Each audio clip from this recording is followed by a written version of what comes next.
Welcome to Portrait of a Woman Smelling a Rose.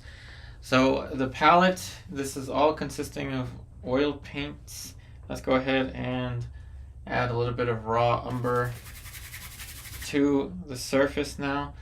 For a change, I am using a mixture of safflower oil and I'm using safflower oil. Hold on a second here. And spike lavender oil. I'm going to change something really quickly on my camera because it looks like my feed froze for a second there. Okay. I don't know if you saw it on your end, but anyway, these are live streams and sometimes we have some technical difficulties. This is safflower oil and spike lavender oil. I'm using this to tone the canvas. Here's my little container. Prior to painting, we will be using the alla prima approach like we do for all of these painting videos. Hey Gigi. As you see, it thins out the paint pretty well. The spike lavender there's probably only about, I want to say, only 25% spike lavender. The rest, the remaining 75% is safflower oil, which is a slow dryer. Since these are alla prima paintings, I'm going to be doing these all in one layer. So we'll see how this works out. How this will work or won't work. We will find out today. Live on YouTube. Okay, so the surface is prepared. As usual, this will be the eraser brush. I'm going to use black and raw umber to draw. So let's get a different brush out here.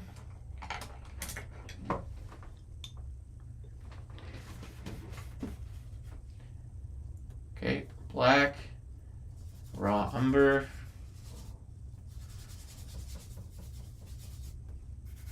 And this is dark enough to make a mark, so that'll be good. Placement of the head is going to be somewhere up here. So now you'll see that I do keep myself at a distance away from the painting. So we had a slight technical difficulty in the beginning, and it's doing it again. I don't know why it's doing that. I'm not sure if it's doing that for you, but for me, it's not showing my painting. So what I gotta do to fix that is take it out, take my camera out, bring it back. There we go. And now it's flipped, isn't it?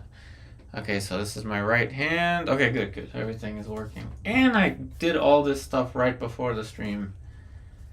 Technical difficulties. Anyway, so the head's gonna be somewhere over here. Arm is gonna be about here. Hand is here. The rose is there. The model has about blonde hair. The torso, shoulder, again, hand over there.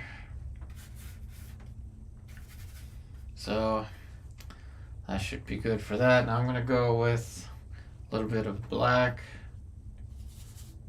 with the safflower oil. Let's see how this works. The safflower oil mixture. Let's see. Gigi asked, can you imagine making that and distilling the lavender and adding the oil? I don't know. I never thought about that. But look at that. It spreads pretty well. This is an experiment. I tend to always experiment with technique and materials. Although not too much of an experiment, if I'm to be honest. I have painted using safflower oil in the past, so I'm well aware of its slow drying properties, which is why I'm using it, because I don't want the paint on my brushes to dry. Okay, now we're gonna mix up a little bit of a skin tone, which will just be an orangey color. Would artists, no. In the old days, they would not have done this. They would have used no medium. I mean, we can't really know specifically which artist would have done what, unless we have some science in the background. The head is going to be about there. I don't want the head to be that small, but it's going to have to be small enough so that we can fit the hand. The title is Portrait of a Woman Smelling a Rose. So that's what we're going to be painting here.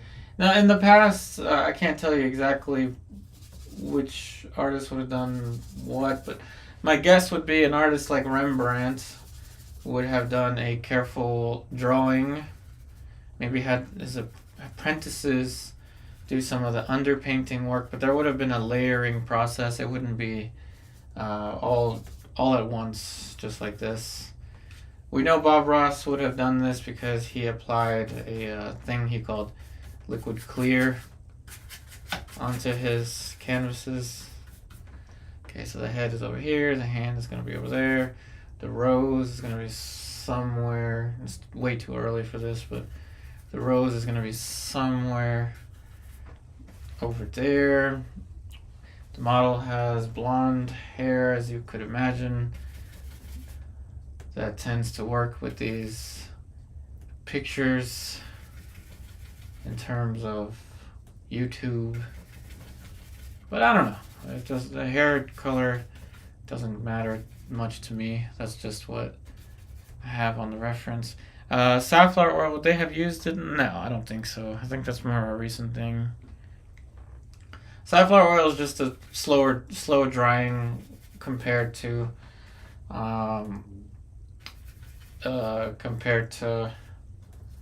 linseed oil.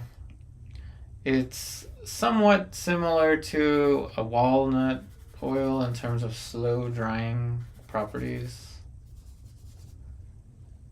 So hair is going to fit somewhere over there.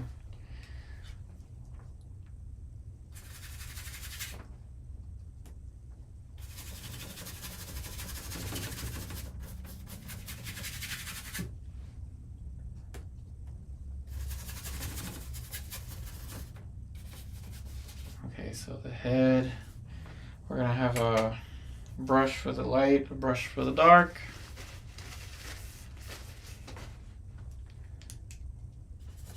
Raw umber will be just fine. Like I said, I was not going to commit to the rose being exactly there. So this is just going to be a blur. Of course, there's going to be some pink in here anyway. Okay, so that's going to be a good little square for us to draw the proportions of the face onto. The top of the head is going to fit there.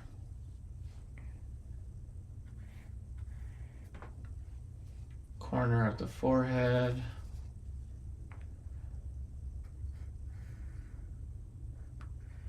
And the jaw is going to be there. Yeah, to be safe, just use linseed oil to do pretty much everything. You don't really have to experiment with safflower oil or clove oil or any of those. In the start of any oil painting, you typically don't want to use any medium. But for the alla prima approach, let me just get rid of that flower now. So for the alla prima approach, things are going to be accelerated by a lot. I mean, this is a much faster process than any other painting method that I could think of. Axes for the eyebrows. It will make drawing a little more difficult for me. But again, with nearly 20 years experience with art, including when I was a teenager, drawing as a teenager, I can say safely that I can demonstrate this for you, all the while creating a painting that can be sold. Now, this is going to be what we're going to have: the eyes, the nose, the mouth. The relative location of everything is not going to be set in stone just yet.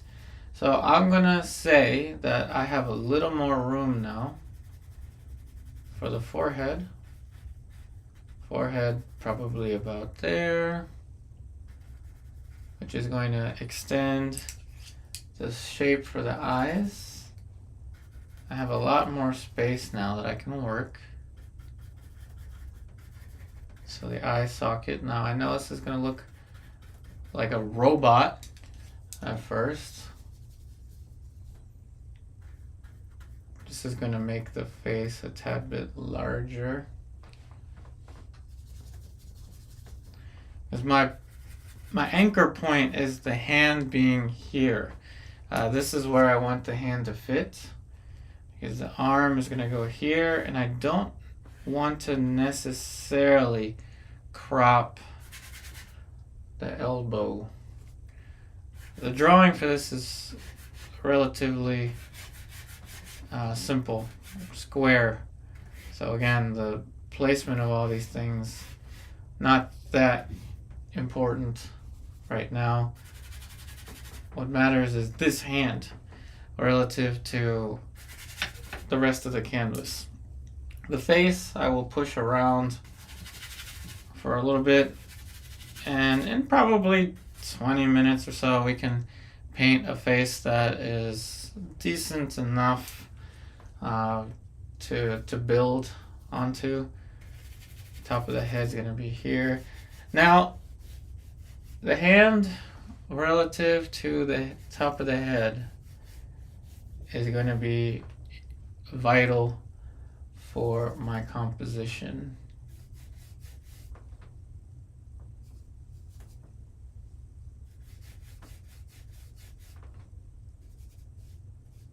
And let's say the top of the head's going to fit there. Yeah, somewhere about there. So I'm pretty much going to get a lot of brushes out right away to move stuff around.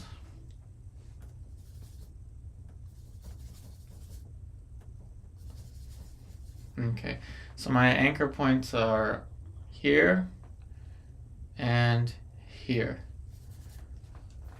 So long as those shapes are decent enough on the painting, I'm going to be comfortable enough to start to define things. So I'll wipe the face out for now. That was a good enough kind of indicator of where I want things to go. And now the silhouette.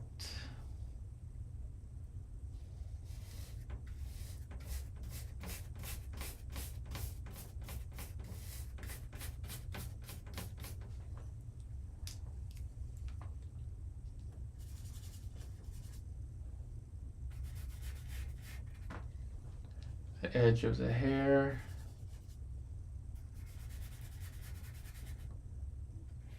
So we're thinking with shapes. Okay. So that is good enough.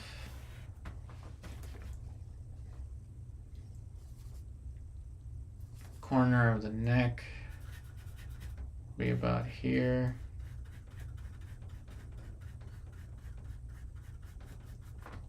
So I'll tell you why I'm using the spike lavender as opposed to the the Gamsol is the past 2 days that I was doing these streams, I ended up getting a headache that lasted the duration of the day, most of the day. By duration of the day, I mean it lasted until an hour before I went to bed.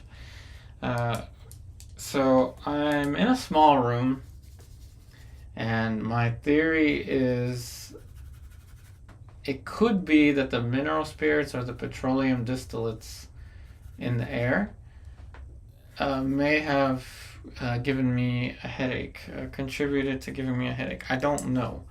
And frankly, I don't feel like taking any other precautions than switching to the safflower and spike lavender. If I do develop another headache, it could be from just prolonged concentration. I don't know. I really don't know. But that's why I'm using safflower oil and spike lavender. And I have very little spike lavender out. Just barely any, because it does smell kind of strong. So I'll let you know if I start to get a headache again. Kind of a nuisance.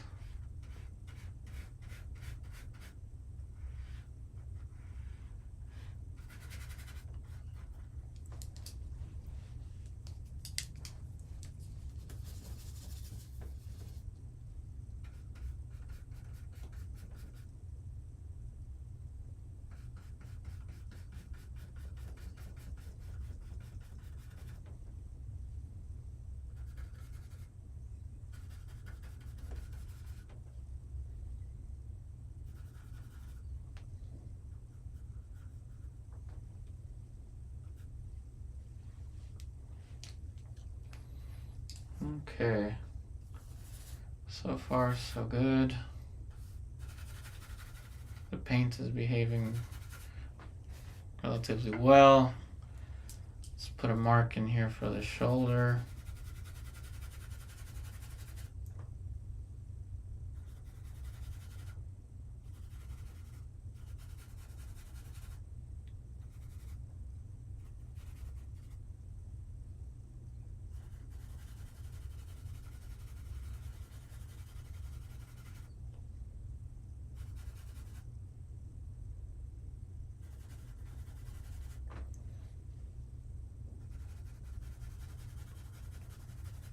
So we're prioritizing the big picture. And then we'll get into the details later.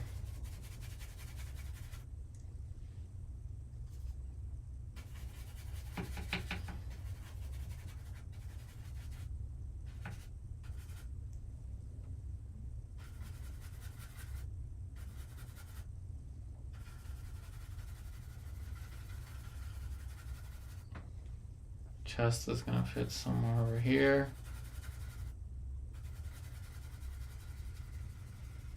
So you can see a tilt starting to develop as the model is going to be turning her head. Can add more of a tilt to the head, actually. Something like that.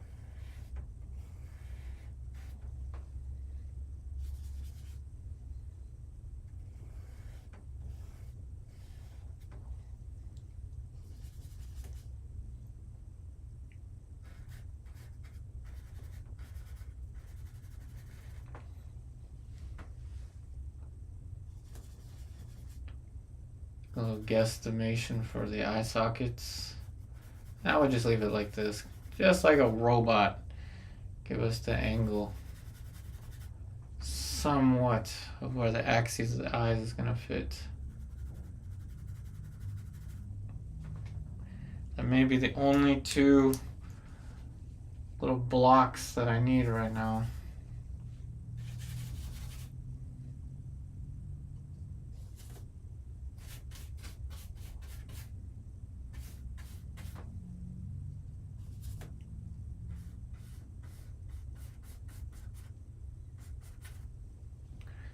Hey, Markel, welcome, welcome.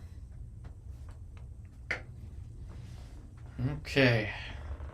So now looking at the composition, I think that's all right. The placement of the head, better than it was before. I'll put in some planes for the hand.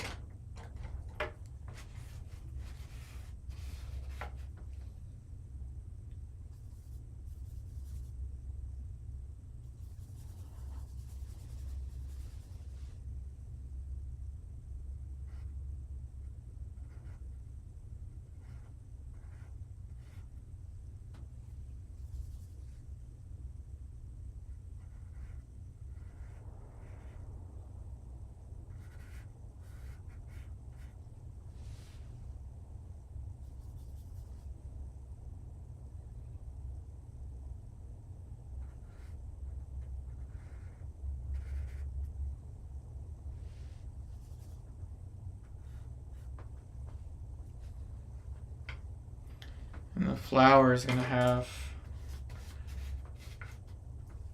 of course, the stem. Now the hand, I still think the hand can get a little bigger. Let's do that again. Make the hand a little bit bigger. And the head. This is a long stream anyway, so let's try that.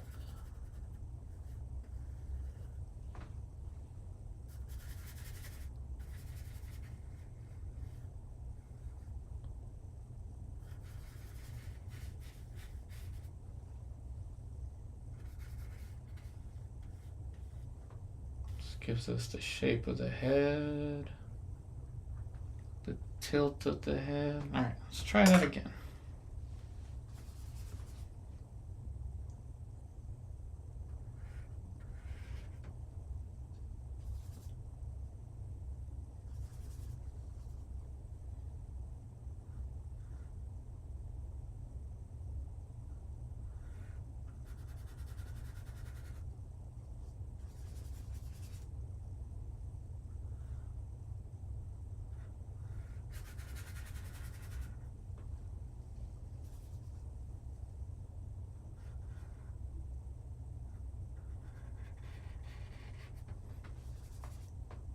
So this is how you move blocks of color around.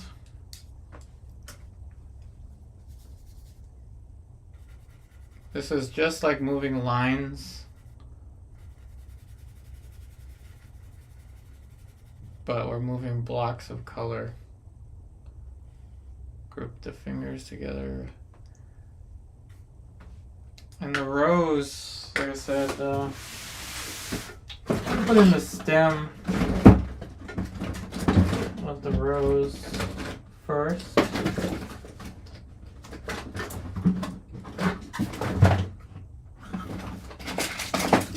So we could use a bit of a different color.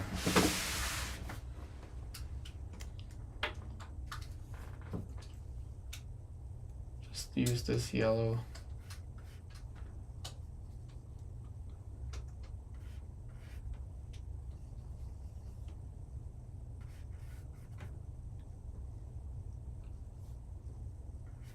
Stem. Again, don't worry about any details.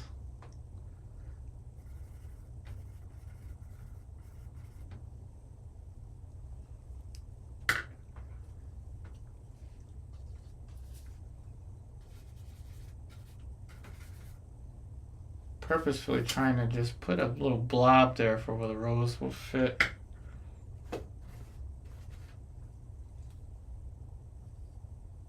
Let's see, somewhere here.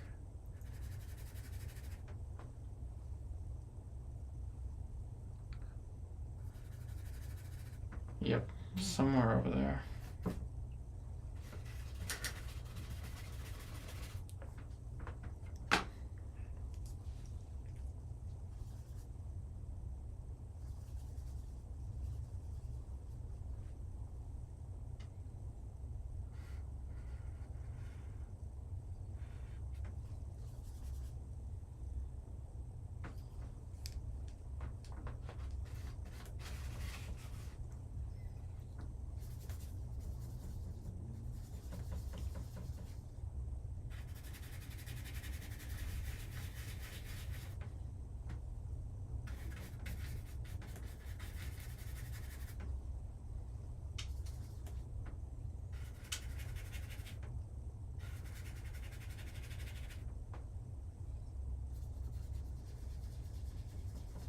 appreciate all the likes, everybody.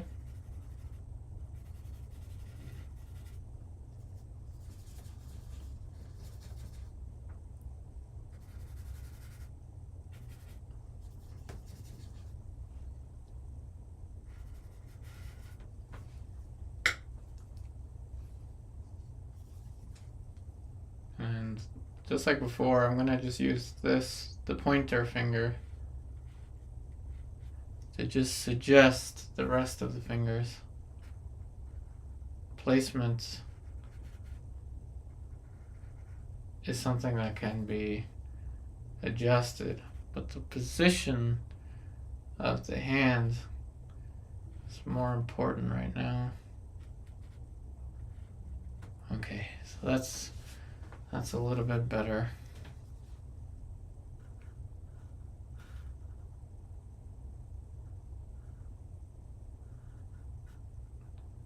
The chin over there. That's fairly decent positioning.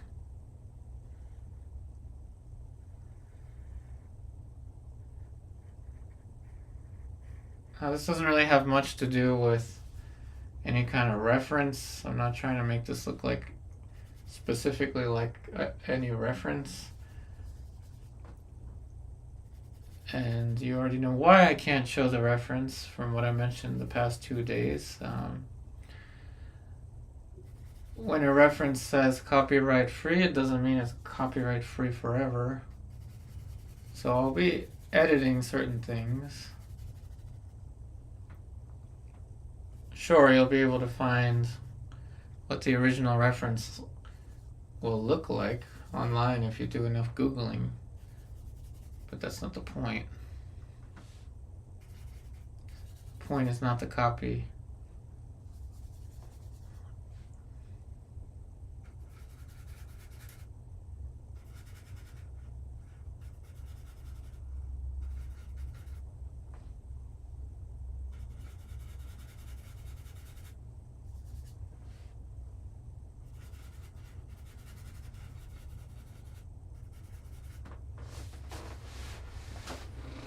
Planes for the hair.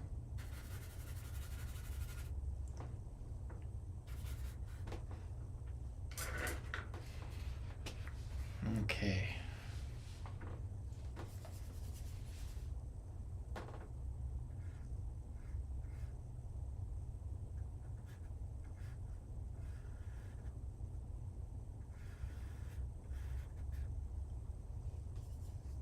Perspective.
So perspective is going to be a thing.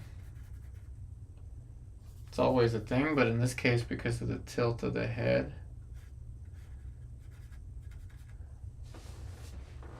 we need to picture how everything looks relative to the axis lines of the head.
So we're keeping the values relatively simple. Only about 4 or 5 different values at the most.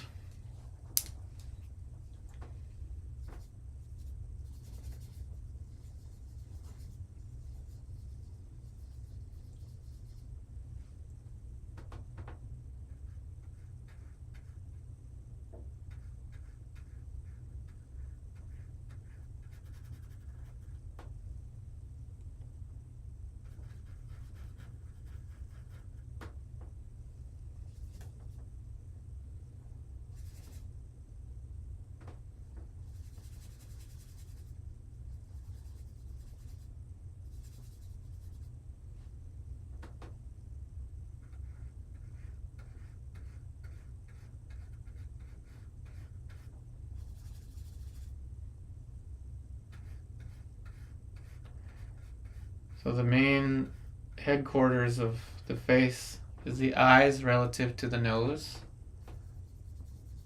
Everything else is going to be positioned around the eyes relative to the nose, and then the eyes relative to the nose. This triangle sandwiched between the top of the head and the bottom of the head.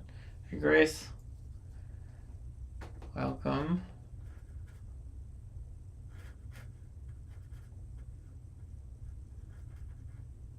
Easier said than done. This is the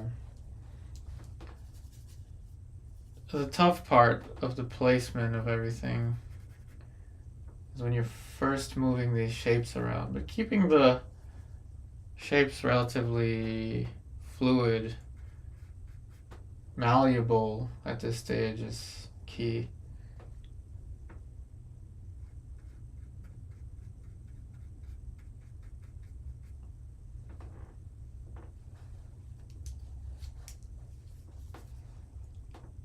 And I can already see another drawing thing now that I have this placed.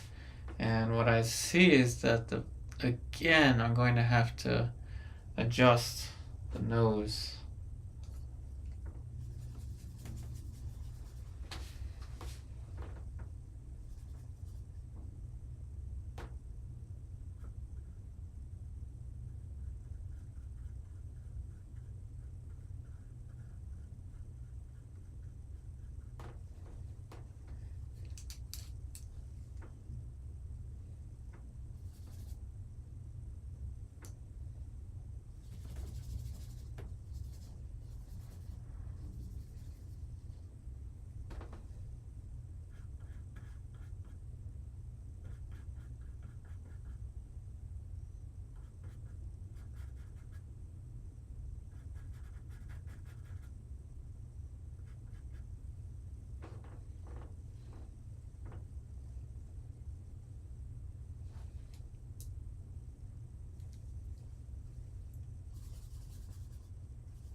Appreciate all the likes, everyone. We've got almost the same number of likes as we have people watching. That's pretty cool.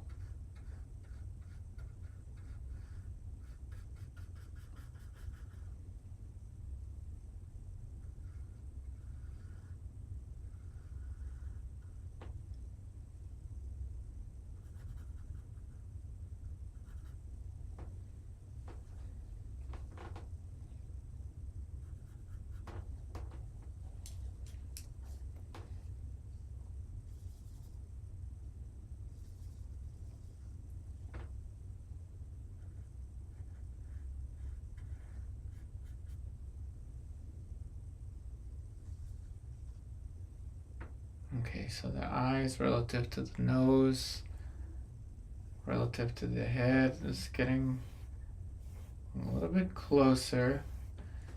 Now I'm going to develop the hair a little more.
Different planes for the hair. Gives more dimension. It's also going to make it easier for me to figure out what planes to move for the face. And it's kind of backwards. Usually the priority is the face, but really the face is minimal. It's just got eyes, nose, everything else is malleable.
Okay.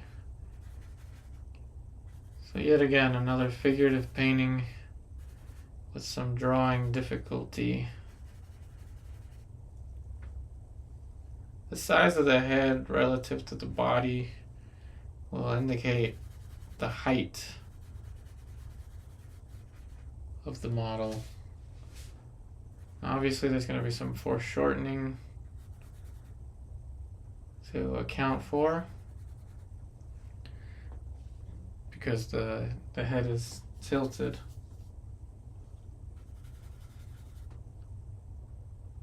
We're getting there.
Now you can tell the model's leaning on a chair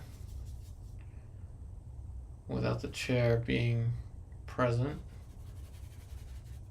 just yet.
And the hair is going to move to the left a little more.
Okay, so most of the difficult drawing stuff is there.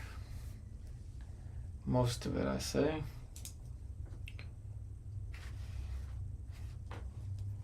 Now back to the face.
Hey Maisa, welcome. Thanks for watching from Dubai. Glad you liked the live streams.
So you asked that you always have a problem with getting your colors clean.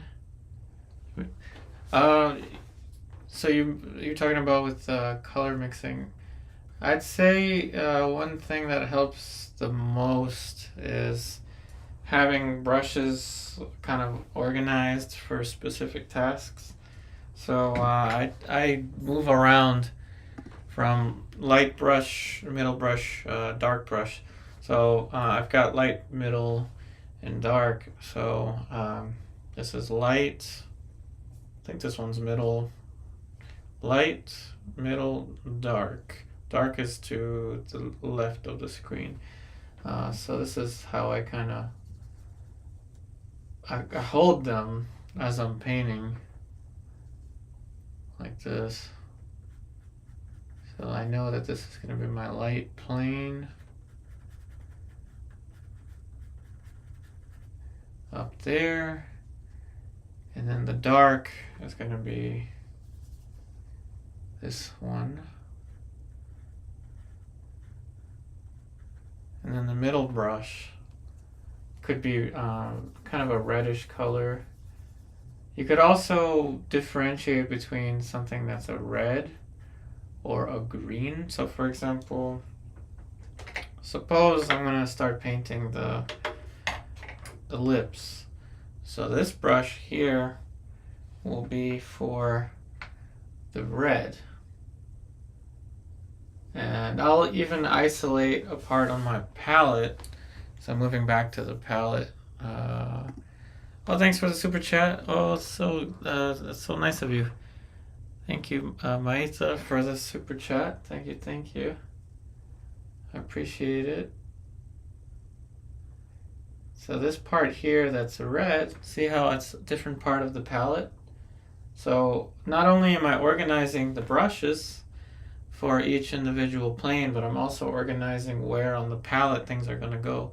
Light, middle, dark, red, grays, and even the color for the hair down here, the yellow. I really appreciate the super chat. It means a lot to me.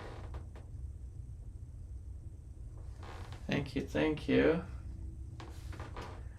You mean when you're mixing they are vibrant? Let's see, what are the worst colors? The ones that make the palette look desaturated.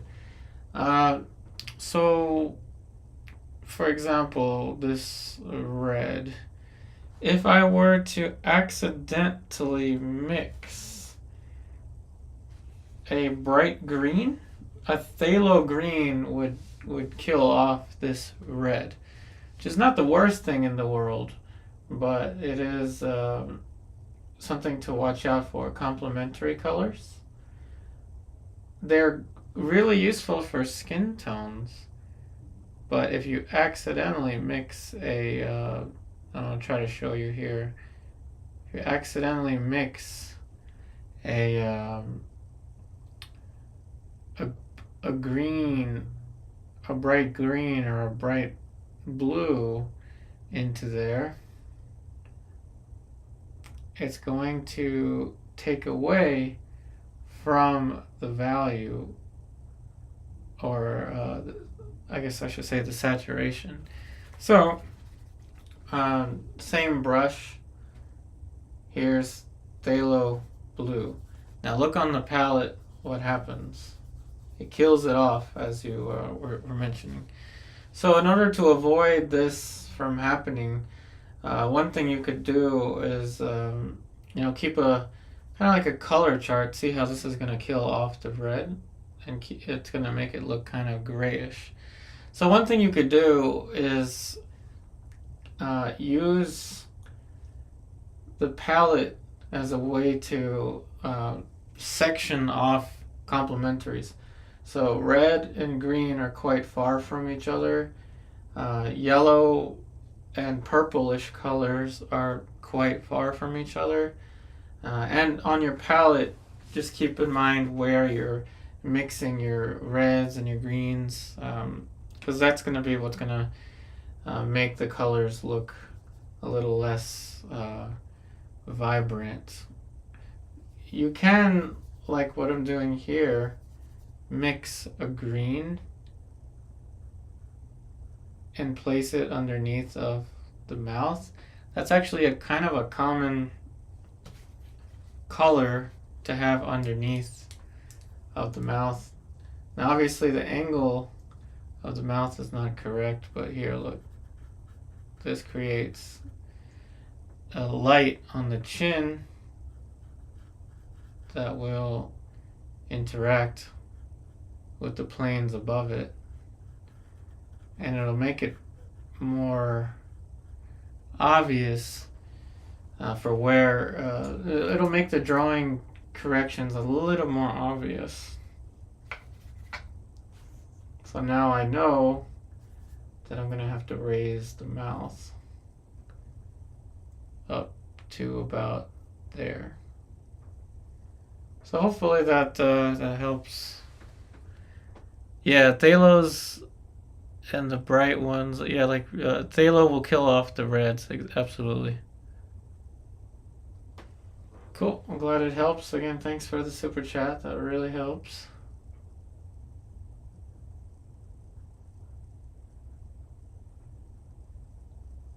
There's the position of the mouth. Now here's how we're gonna continue to develop the face. We're gonna look at, and let's switch to sable brushes now. So we're gonna look at the shapes with light ranging from light to dark, organizing the brushes. So this is my light brush. For example, there's that value there. My middle brush.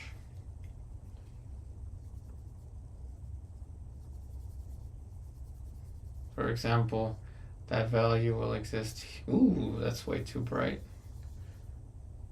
Well, thank you for the other super chat. Wow, thank you. Thank you so much.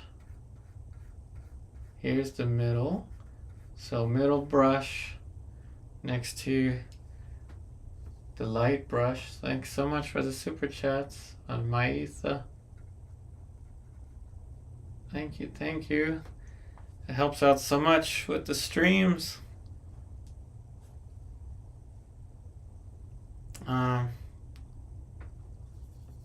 Alright, so let's now get you to close up. Now we're in the close up so you can see the light, the middle, and then the dark is going to be down here. So Maitha and everybody wondering how to avoid confusing your colors or something like that. Here is a string ranging from light, middle, and dark.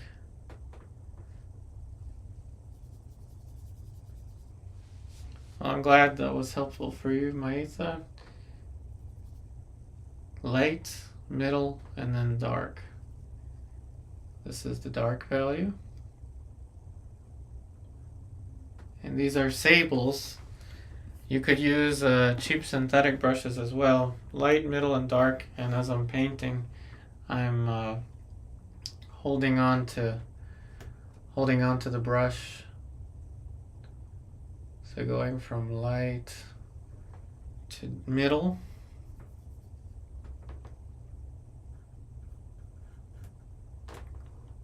Or should I say dark to middle. And this is the light brush, but even though it's the light brush, I'm still adding a little bit of a darker value. So you can see how I'm alternating between brushes here. So that's how I go about keeping the brushes organized. See how I hold it?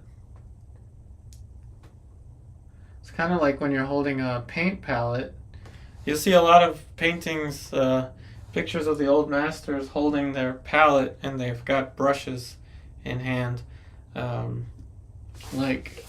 I were to hold this palette, if I were painting and holding a palette, you'd see a lot of self-portraits like this where people are holding the palette. Also, see how the colors are, predictably arranged on the palette. Now, obviously, this is not the palette that I'm using, but I'm just kind of holding it so you can see.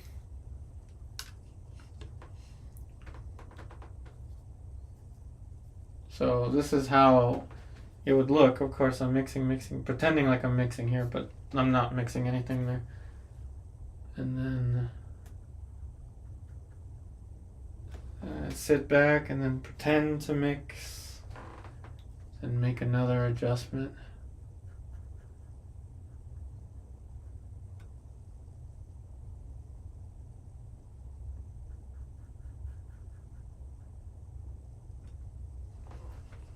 So let's get you back to the close-up.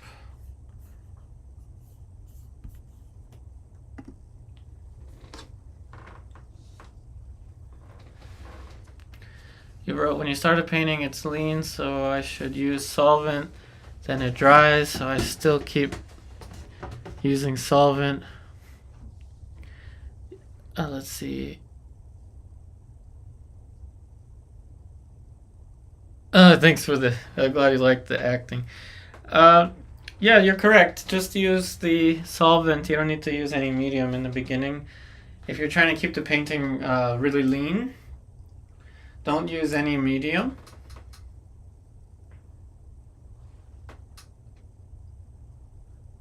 And that is so that as you continue to add more layers, you will add more oil. Traditionally, that's what fat over lean means, but let me alleviate any stresses that you may have. As long as you are painting with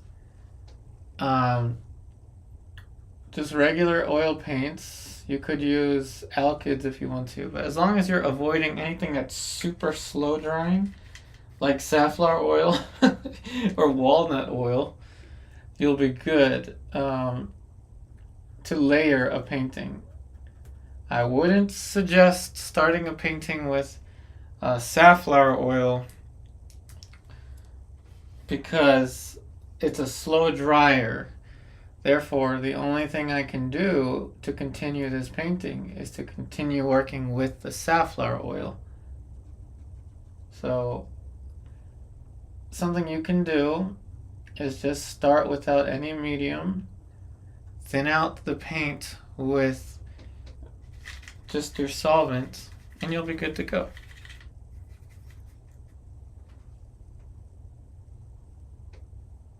It's that simple. You don't have to use anything crazy. And again, I'm using the safflower oil. Avoid this. Don't use this. Do not use this if you are going to be layering. If you're going to be working on your painting multiple days, different layers.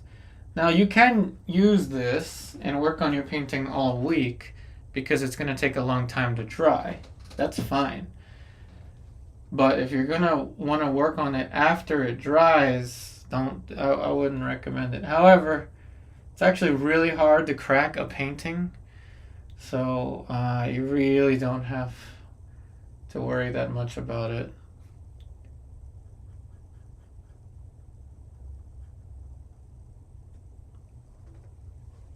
Trust me, I've tried to crack paintings before. They're not that easy to crack.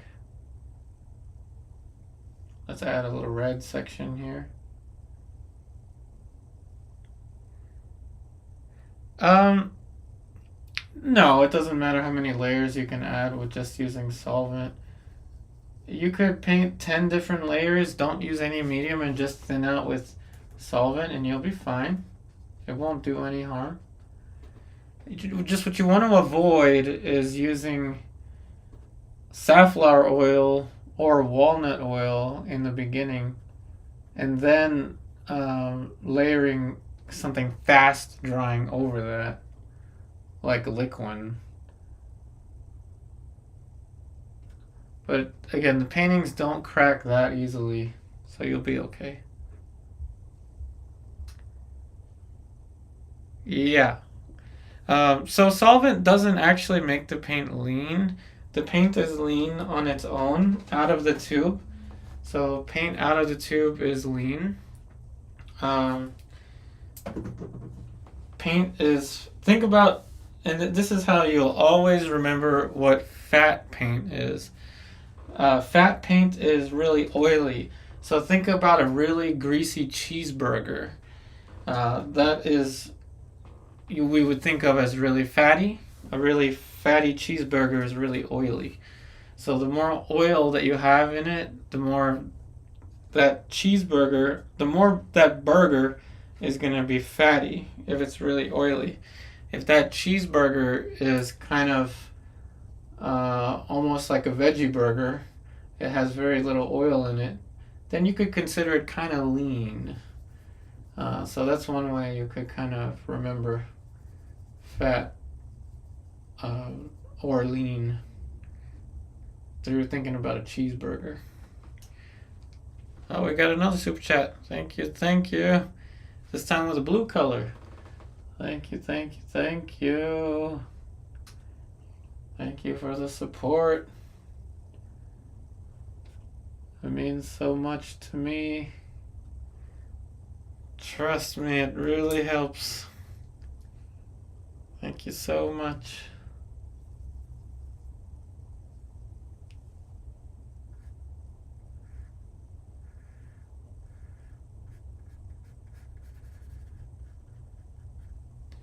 Thank you, thank you. Feels like it's my birthday or something. Thank you so much. Thank you, thank you, thank you.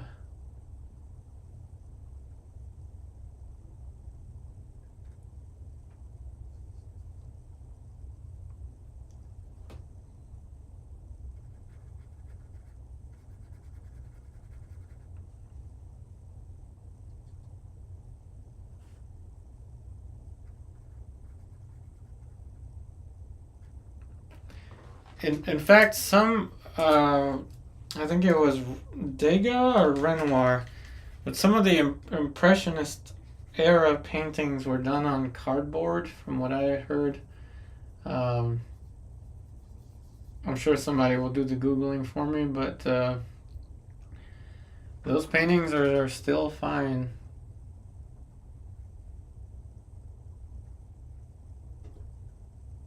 Oh, thank you, Celeste. We got another super chat. Yay!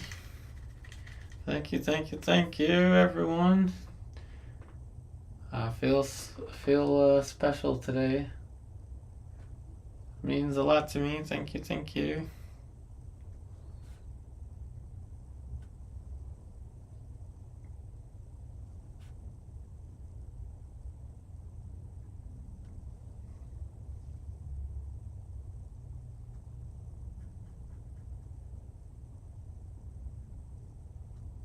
It really does help me out a lot.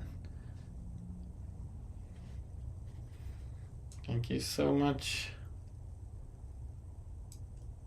Super chats really do help keep this channel alive. Middle brush. Thank you, thank you. Thanks for those words, Celeste.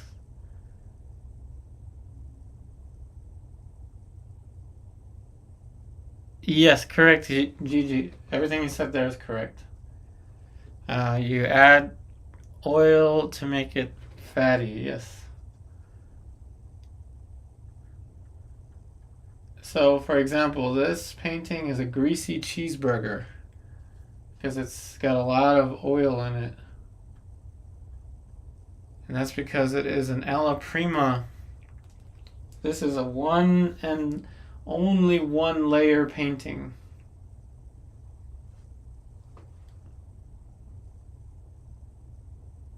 You can paint on masonite boards. This is not a masonite board. This is it's just a, well, actually, I think it's like a cheap masonite on the back. When I say cheap, I mean it's like a particle board. Unfortunately, most of your expensive paint panels are on a particle board that is relatively inexpensive. But they will still withstand the test of time. And it's the canvas that matters, the canvas that's mounted onto this panel that matters. The panel is just there for support, that's all.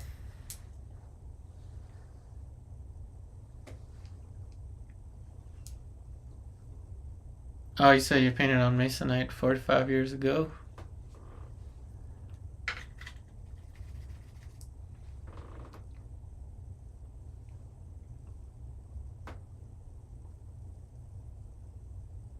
So I usually take a break about every hour. We're at 1 hour 16.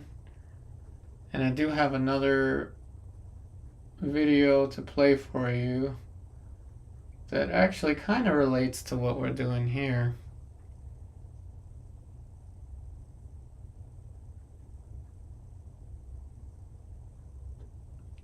So I'm just announcing I'll be taking a break shortly, but I have a new video to play for you while I take a break. But I won't be taking a break just yet, because when I return, I want to return to a little bit more, I guess so I should say a little bit more detail for the face, even though it's a small face.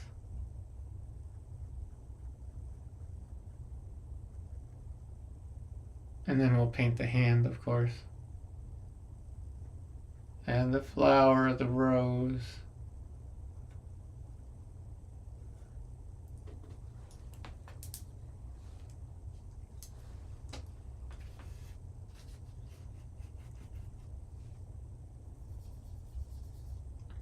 Add a little bit of green to this. So I deliberately added the complement of the red to brown it out like this. So sometimes you do want complementary colors to interact. It's not always a bad thing.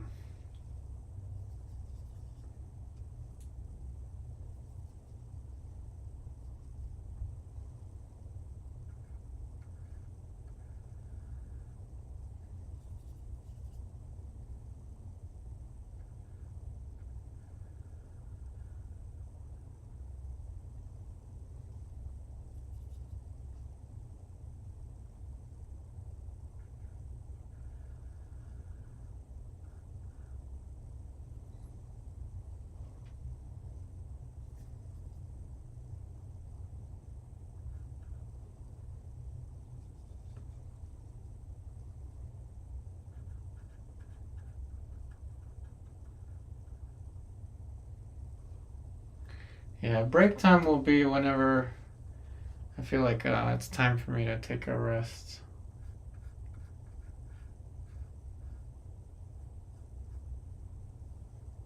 I usually just stretch and play Nintendo Switch for like 5 minutes.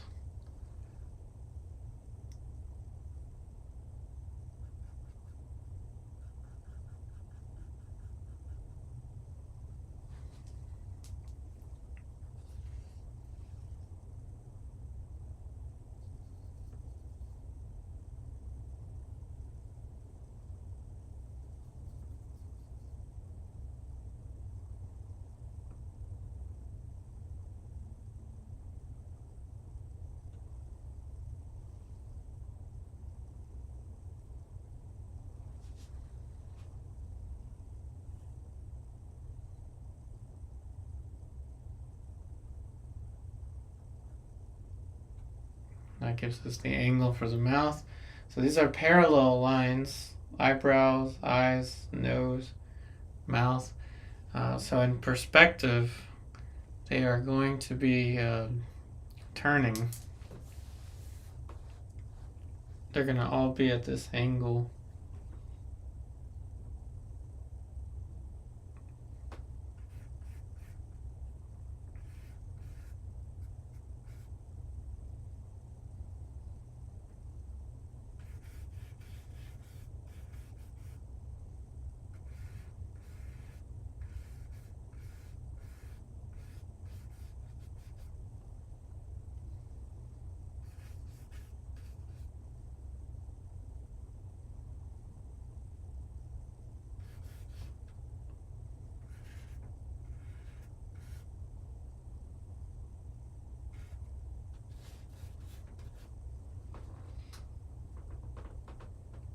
Okay.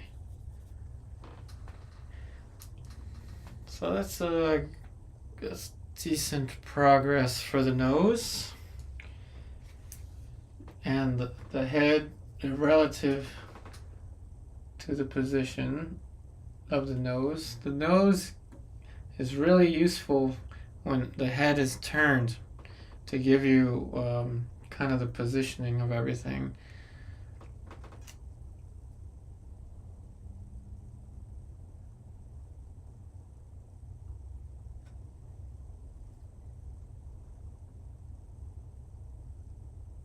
It's kind of funny. I was painting the hair, and then I knew I was thinking about the nose, the angle of the hair, the shape for the hair relative to the nose.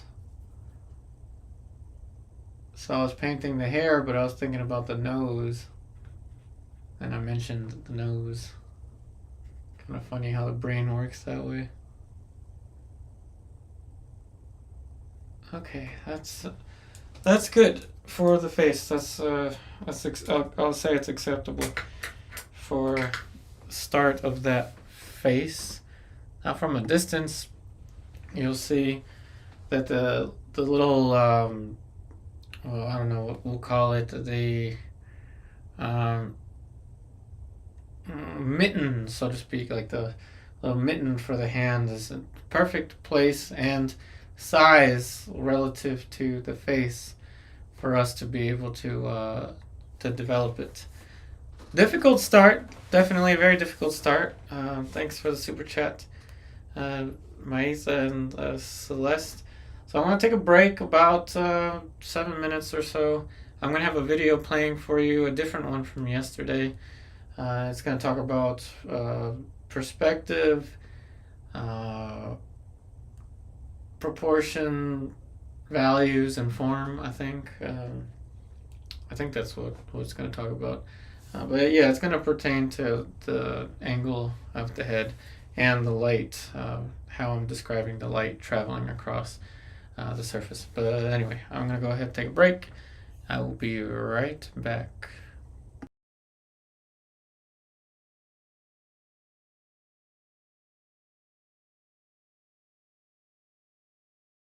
Perspective means things that are closer to you are going to be bigger. If this is a box that's close to you, it's going to be bigger. But if the same box is further away, it's going to look smaller. And add to that, if that box is even further away, well, now it's going to look tiny. And in perspective, say they're on a railroad, like this is your little railroad, and you have a train that is driving on this railroad. Suppose the train is just a box. These lines, railroad lines, let's call them, will converge to what is known as a vanishing point. So not drawn to scale there, but you see these things will converge. So how will this translate to a portrait? Well, it's really simple. If you look at a face, this is the center line of a face. This is the axis for the eyes. This is the axis for the nose. This is the axis for the mouth. These are parallel lines. They're railroads. So every time your head turns, for example, then this is going to turn like that. Things are going to turn. Now, obviously, not drawn to scale. So as the perspective changes, if your head is tipped up, see how small this section is and how big this one is. So your center line would look something like that with your ears all the way back here, and you would see the bottom of your nose over there. So that would be your little cartoon character if your forehead looks further away. And this is something called foreshortening, when things look smaller in perspective. That happens with things like arms, like the forearm would look small in perspective. It's going to be foreshortened here, whereas it won't be foreshortened here. So that's how perspective is going to affect things. Now, the next thing is to think about proportion. And we talked about that in another video, but proportion is a judgment between distances. Say this is A and this is B. Obviously, you know that A is bigger than B, but you know that A is not 3 times bigger than B, A is not 5 times bigger than B, and A is not necessarily half, but it's kind of close to half. B is kind of a little more than half of A, but now if we throw something in a third point, which would be C, now C is potentially 2 times the length of B. It doesn't have to be all that mathematical, but again, when you look at something like a face, for example, there's the forehead, there's the nose, and then there's the mouth somewhere over here, and then this curves in, and then there's the chin, right? The wing of the nose would be here, and then maybe there's an eye over here, and then the eyebrow is over here.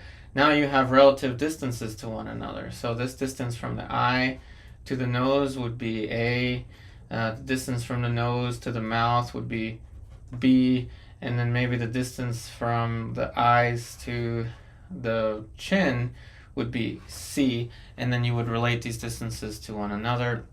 So that's proportion. The next one is going to be, we're going to talk about value. Value is really simple. Basically, how light or how dark something is. So for example, if we look at this little value scale, you see the light here, and then the dark. It starts to get dark, and then you have some middle values.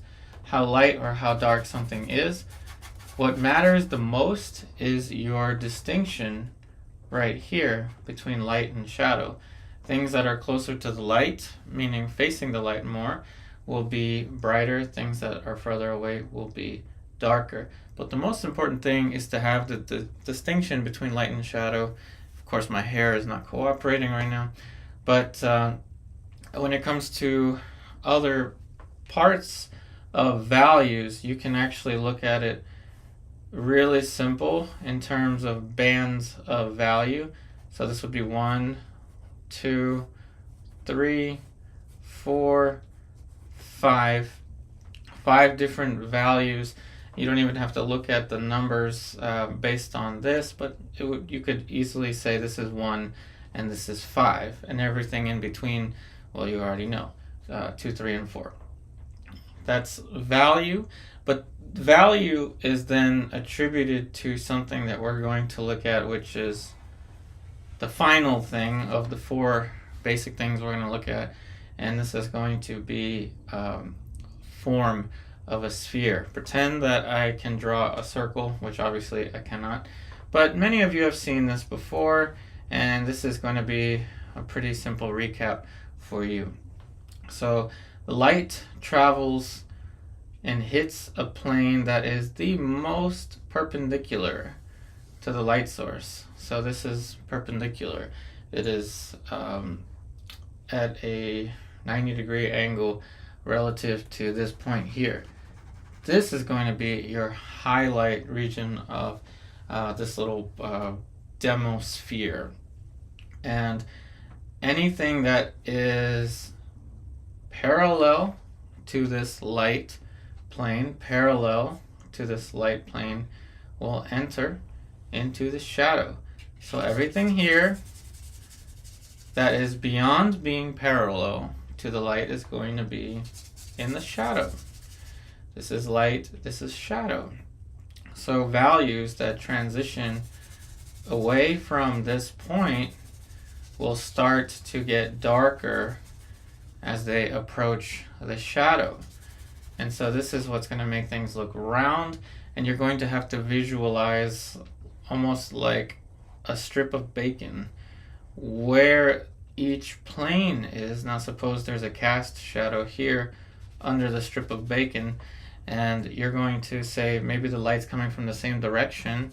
So this is the brightest area on this little strip of bacon, and then it starts to get darker out here.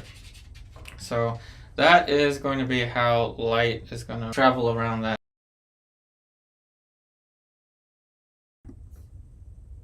Alright, so hopefully you enjoyed that break time video.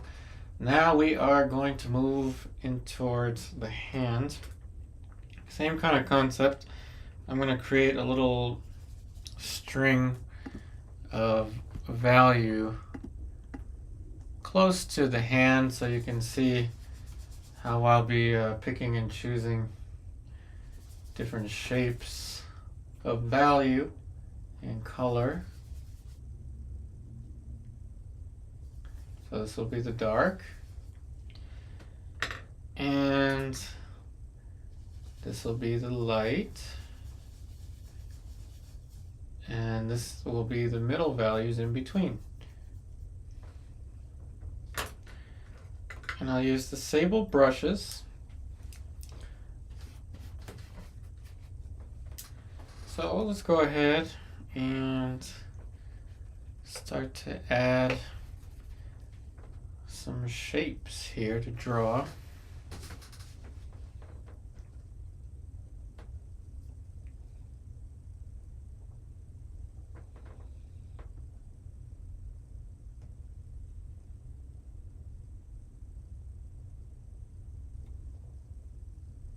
starting with the pointer finger.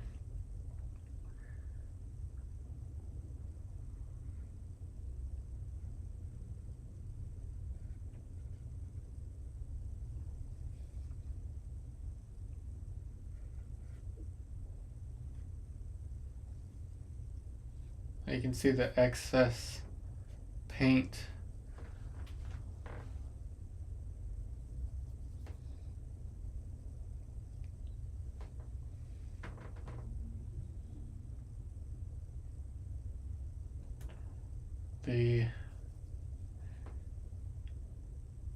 The middle finger.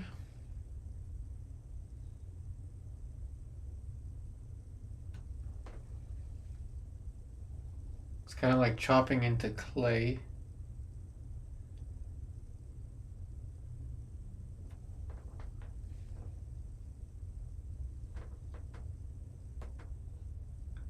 The ring finger.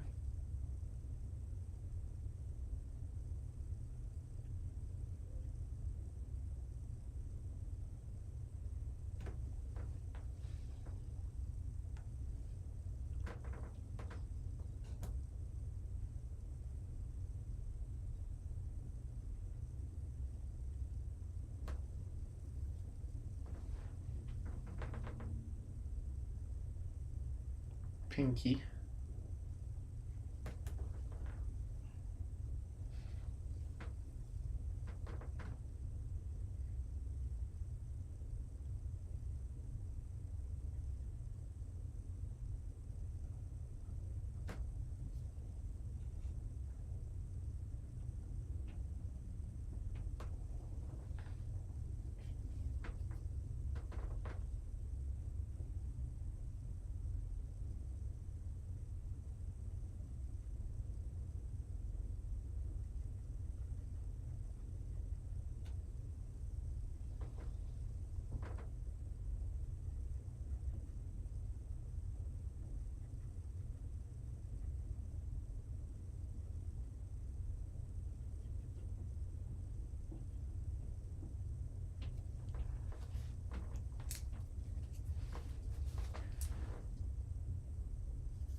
And I like to put these little red markers for the knuckles. The phalanges of the fingers. You'll see in a second.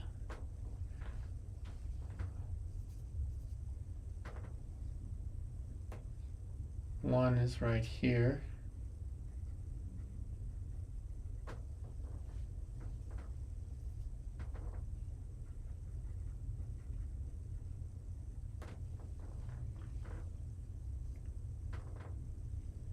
The other is back here. And this finger is foreshortened.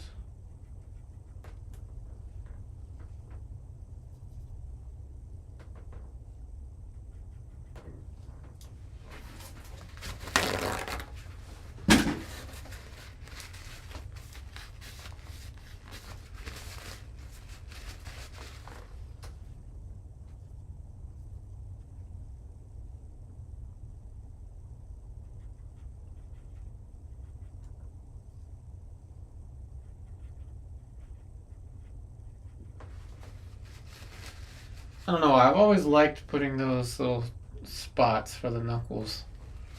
Then I'll go in with light.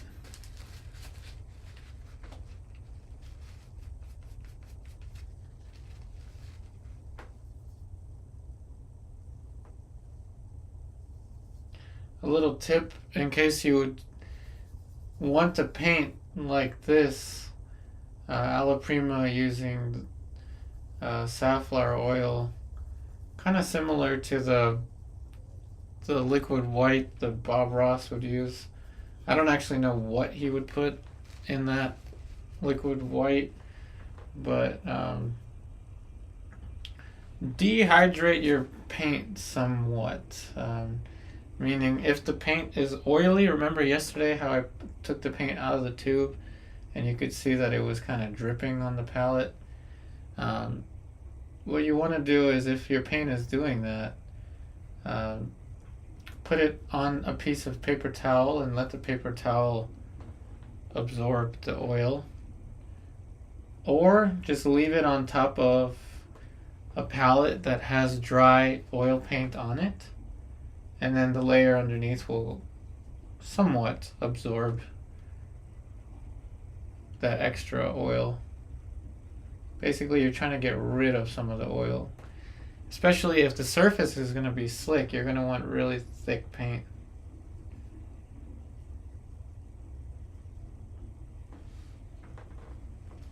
I'm assuming that's what Bob Ross would have wanted with his paint, working wet into wet, having really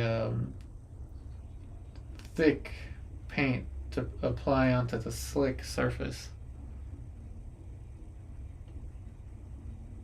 I'm supposing, I don't know for sure.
Hey, Harsh. Welcome back.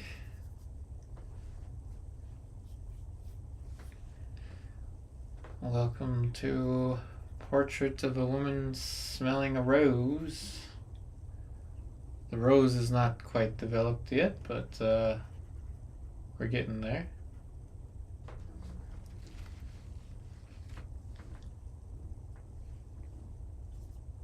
I did say welcome. I did say welcome back.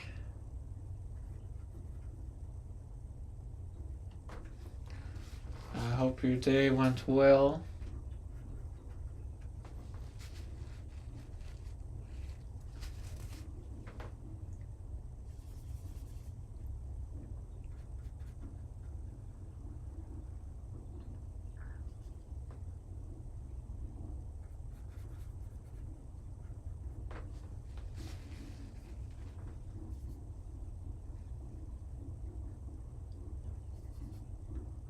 So how's everything with you, Harsh?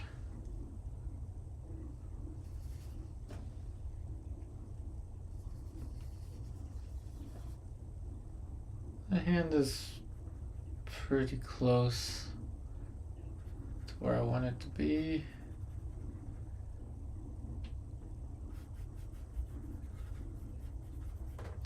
I'll start to develop the flower.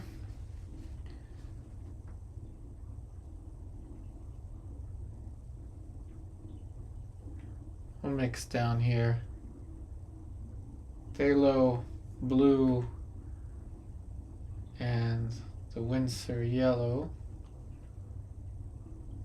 a little bit of the lemon yellow.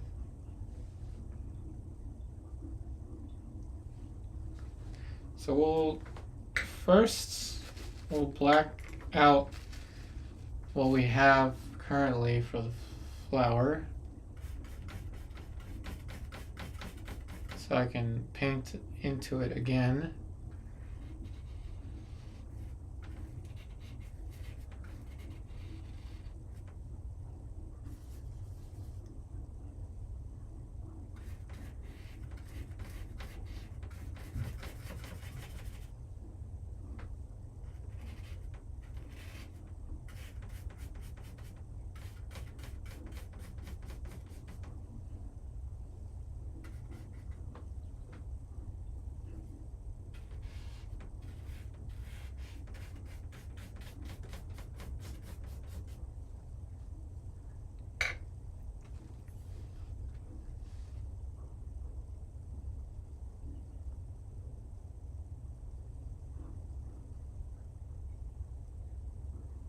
Okay.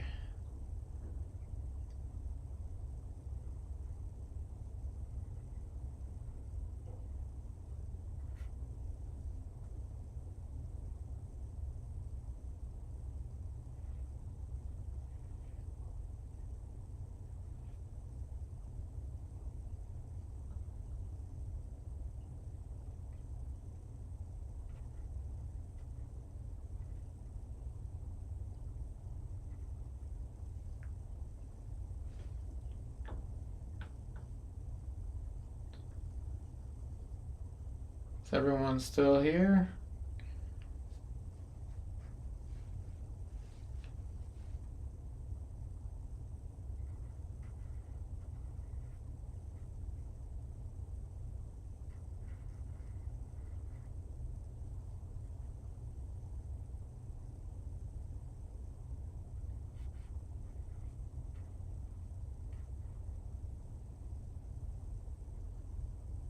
Okay, good. Glad you're here.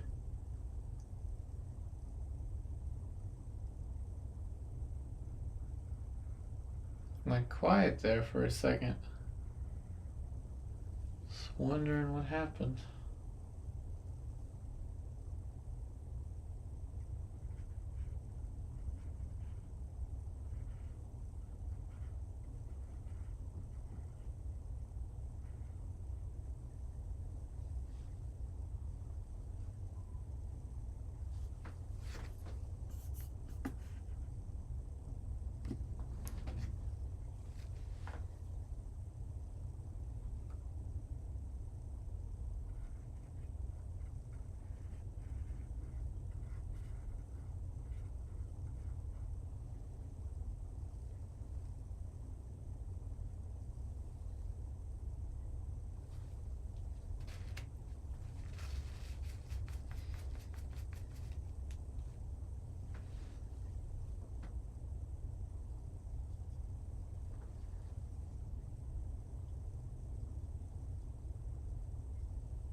Glad you're still there. Harsh, Maitha, and Gigi.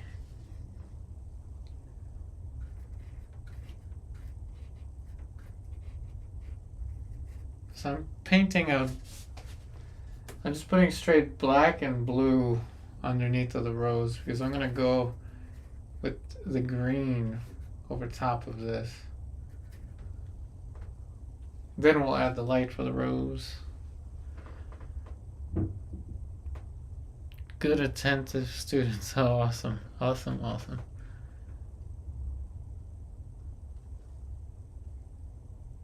Doing some color studies. Oh, awesome, Maitha. Color studies are very useful. Color theory is good for understanding how different colors interact, like the complementary colors and all that. But a lot of color mixing, you'll be surprised, is mostly done kind of with a, let's say, like a piano. Like the colors on the palette are like a piano. It's the best way I can describe it is these are like keys to a piano. So you want to have all of the colors always arranged the same. Even on my handheld palette, they're pretty much the same. White, yellow, red, brown, green. As you see here, white, yellow, red, brown, green, and then black all the way on the back. So it's arranged, still arranged the same on the palette.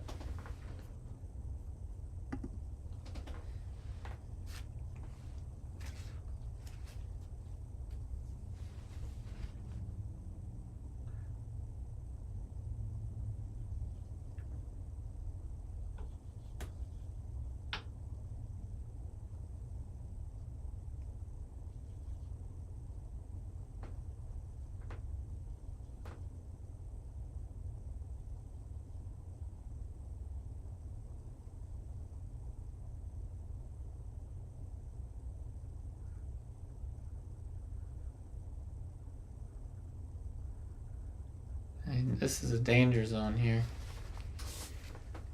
So every single brush stroke, I'm cleaning off the brush with the paper towel a little bit.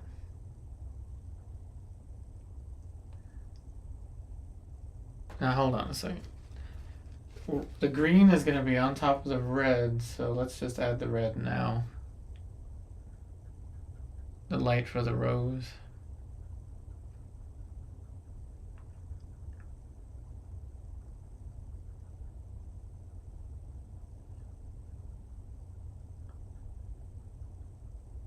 I still remember the old Batman song, Kiss from a Rose.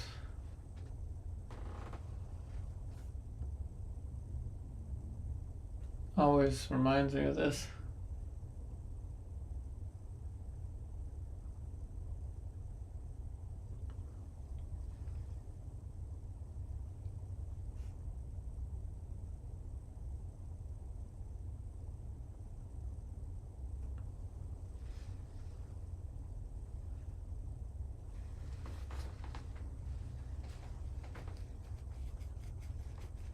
I'm glad you like the usage of the green.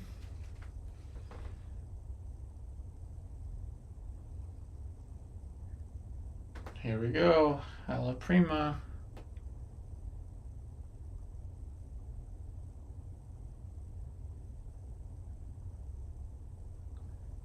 Whew.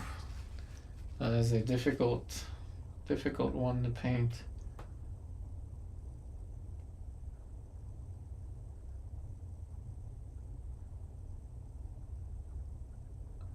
Mainly because it is a green over top of red. That's why you have to clean the brush with pretty much every brush stroke.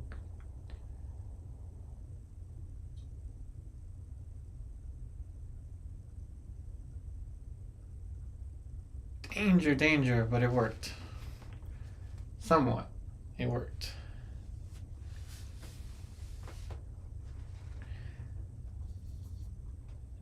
Oh yeah, I didn't know who the name of the singer was.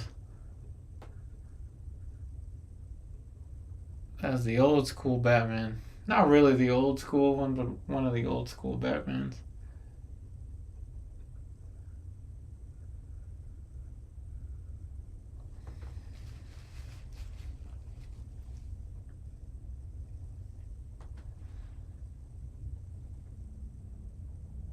You wrote, when I try to do alla prima, the colors blend. I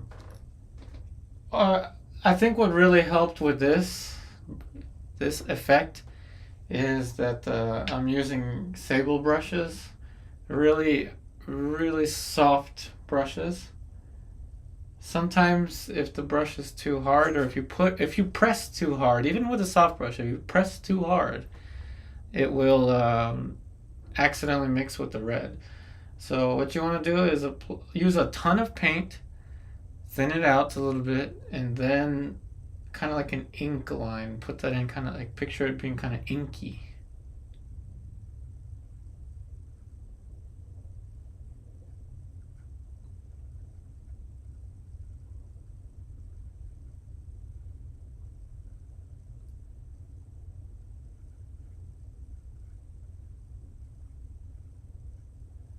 That's how alla prima works.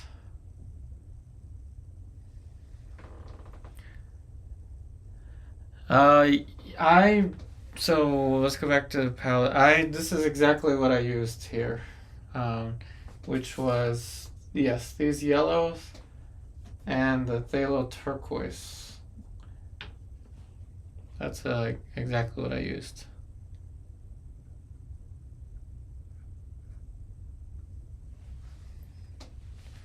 But as difficult of a painting as this is, we've gotten through pretty much all the the really, really difficult stuff.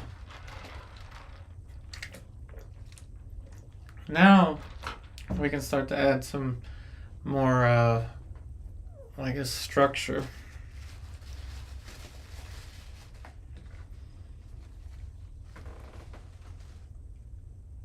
Yeah, no problem. It is kind of sensitive how much pressure you put. Yeah, so for something like that, I would not have used a bristle brush. Oh, we got another super chat. Oh wow! Thank you so much. It does feel like today is my birthday. Wow. Thank you so much.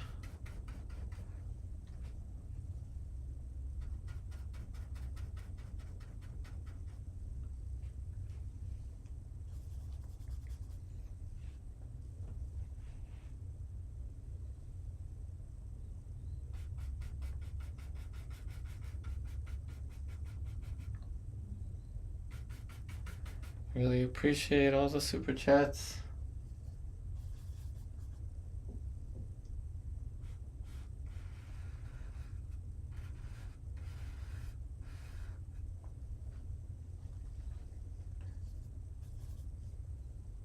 Can't wait to tell Lucy we got some super chats today.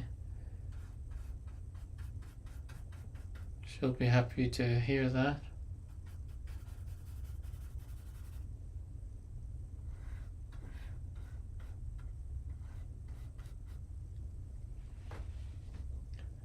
Now we'll be selling prints of these paintings eventually. So anyone that sends me a super chat, Maitha and let's see, Celeste, you sent me a super chat. Anyone who sent me a super chat, let me know. I can give you a discount with the prints once we start doing them.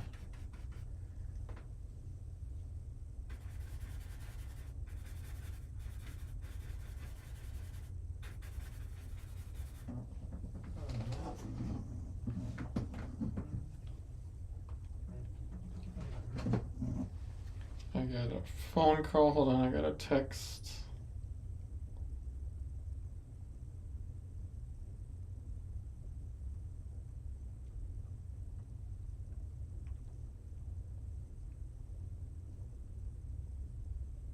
Okay, so let's get back to these forms.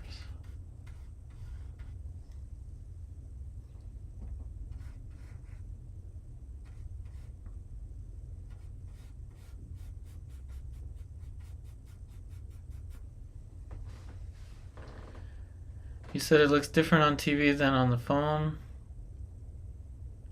Interesting. Background darker and the dress Meyer gray on the TV. Green show up better on the phone. Interesting. Yeah, I guess it does depend on where you watch from. Now I'm gonna paint the chair.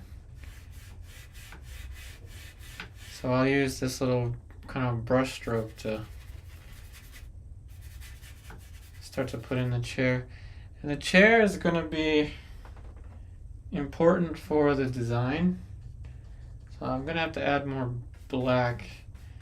Because this is wet on wet, I'm going to have to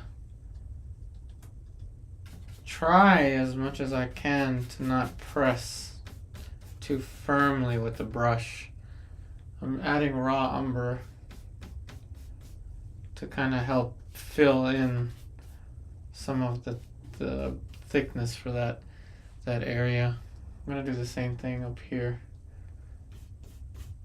So that, oh, that's some dry paint, we don't want that.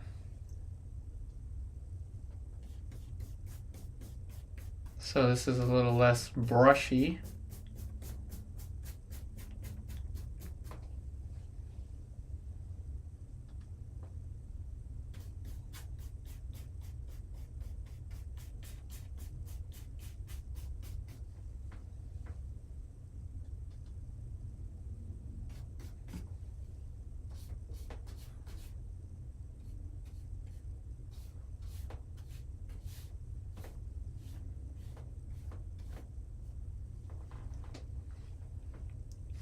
I don't want the background to be too brushy with this one.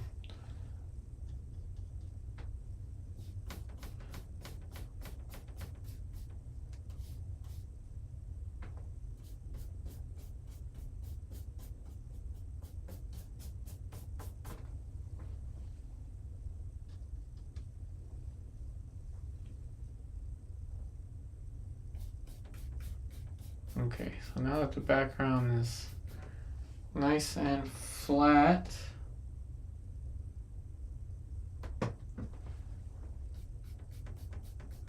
the chair, I'm going to make it a sort of kind of like a brownish leather looking chair. And there's going to be an obvious shadow down here.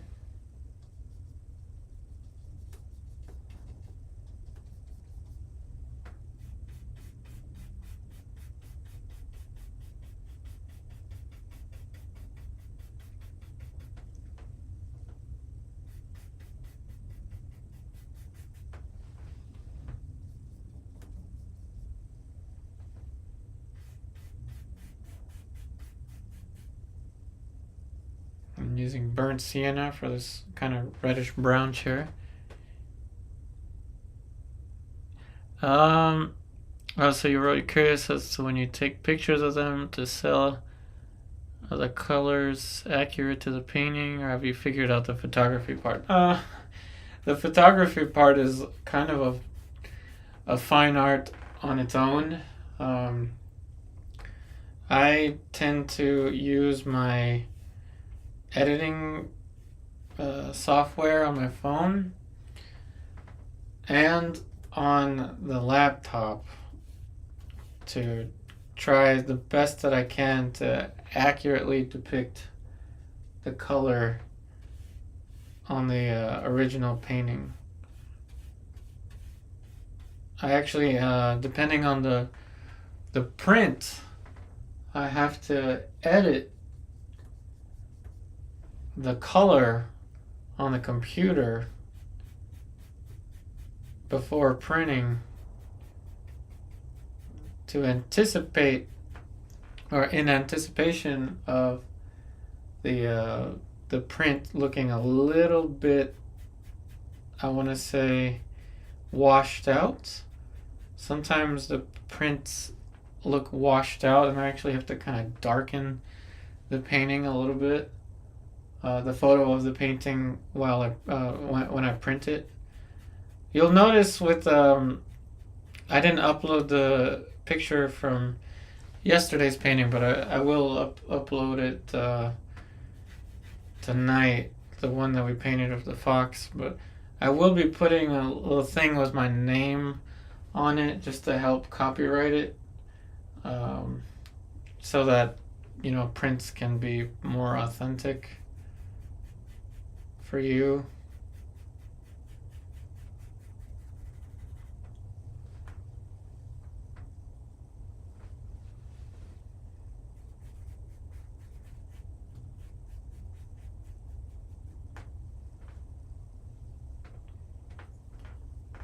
Actually, the model's waist goes a little bit lower. I gotta fix that. You have to boost your contrast on your prints as well. Oh, so it's not just me that has issues with that.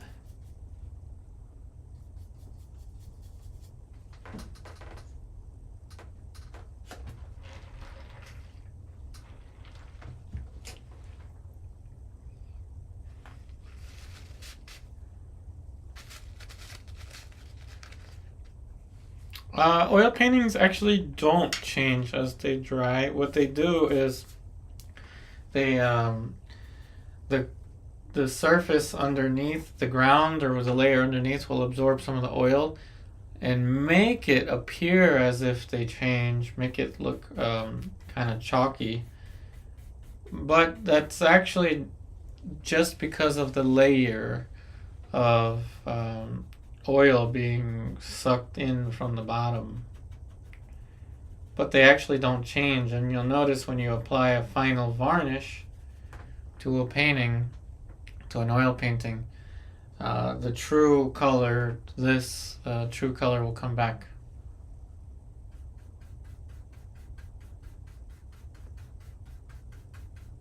But it's a good question, and no, they should not change as they dry. They will just look like they did because the oil will be absorbed, but they actually won't change.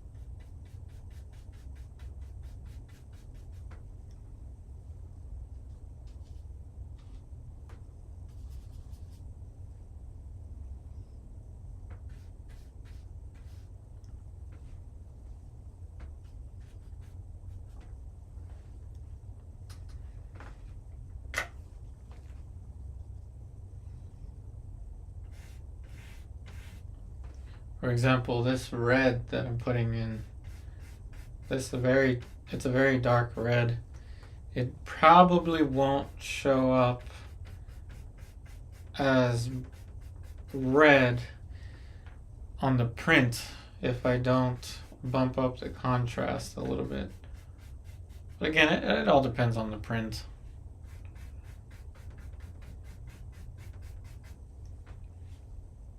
Kind of almost looks like she's standing or sitting behind a grave. I'm gonna change the chair.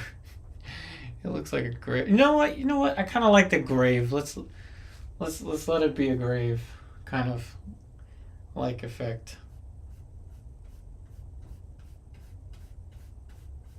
Of course, there's a handle on the back side of the chair here.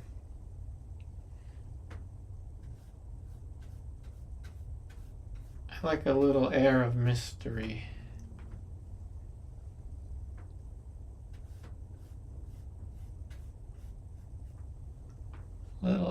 mystery there. Yes, acrylics do dry darker. That is true. Watercolors also look different when they dry. That is true.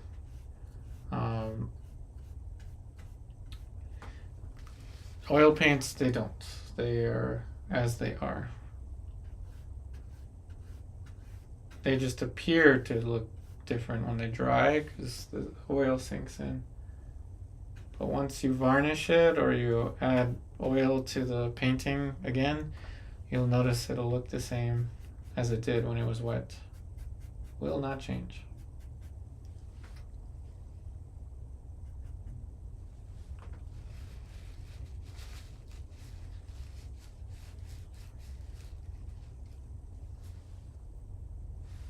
We're going to add a blue portion to the dress.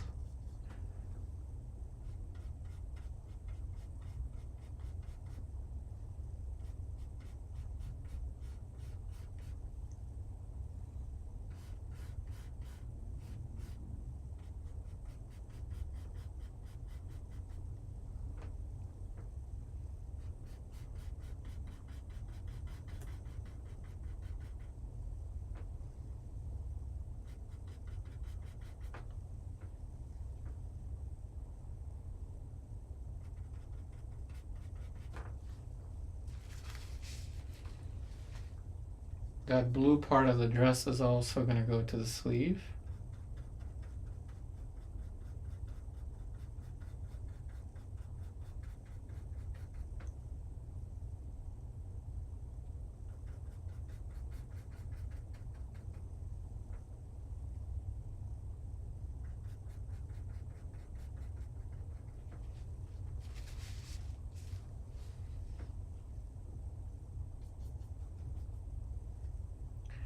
I use the brush, the varnish.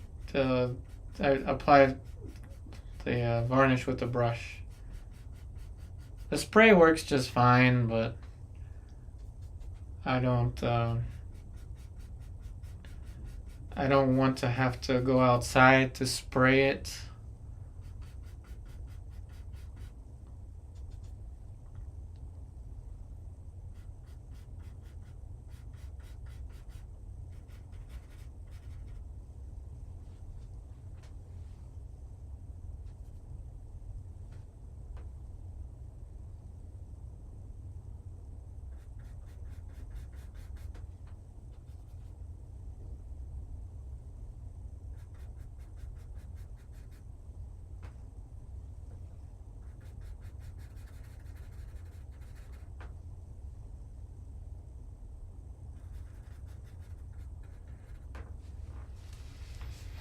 Okay, so now we're gonna add another layer.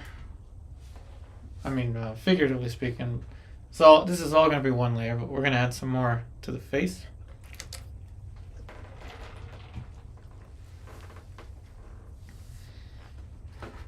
Thanks, JG. So far, I will say, using this mixture of safflower oil and spike lavender is working better for me. Around this time yesterday and the day before, I developed a headache during the stream, and I thought maybe it was because small room plus even a little bit of odorless mineral spirits kind of gives me a headache sometimes. So it's actually kind of helping with my head.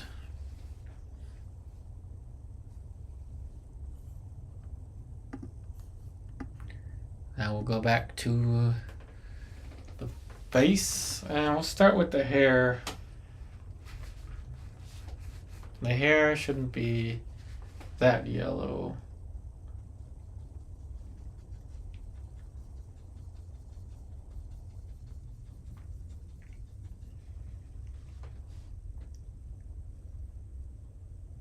Hey Lottie, you asked if she hang above the chair sitting. She is about to stand up on the chair.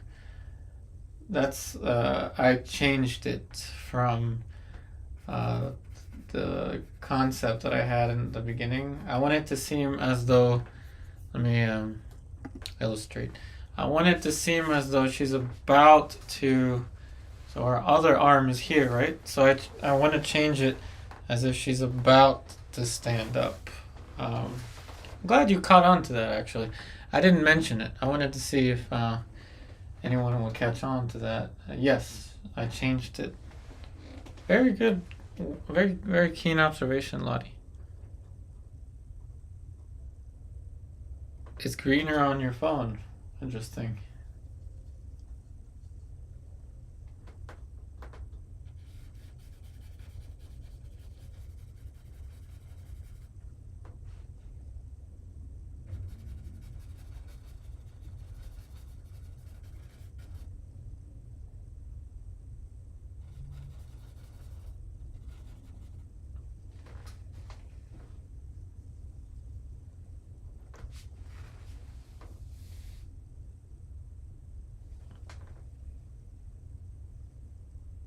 Oh, did I miss Jonas?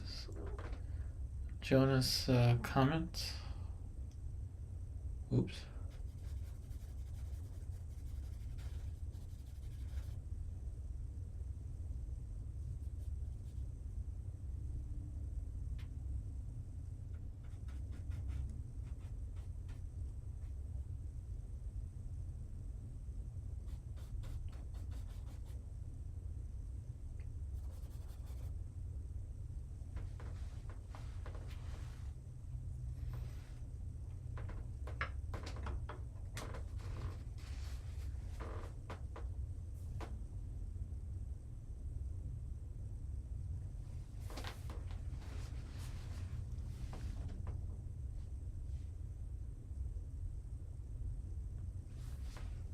No worries, Lottie.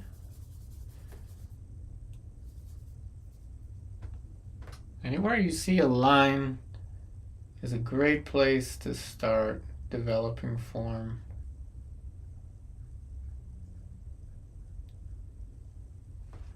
And that, the start with that oil, like I said, it was kind of a test or a kind of a wild guess to see how it would work, but I think it's actually working well.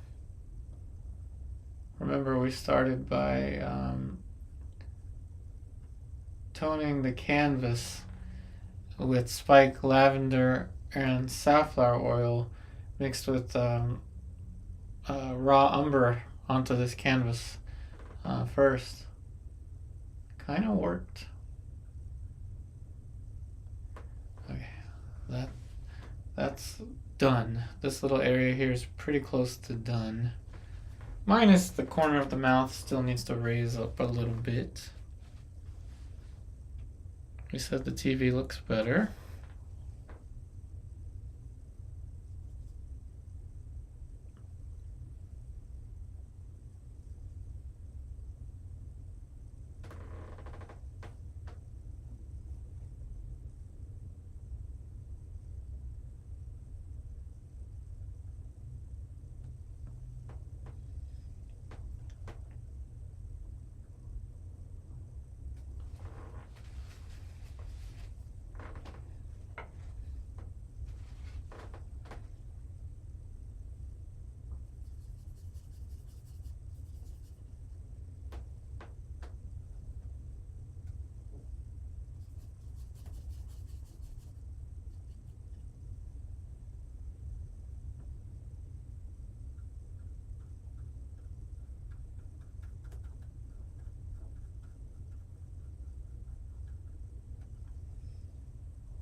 These are all sable brushes. But again, you can do this with any soft brushes will do. Sable brushes are nice because they hold more paint. But it's not really 100% necessary.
Little portraits are as difficult as painting is going to be.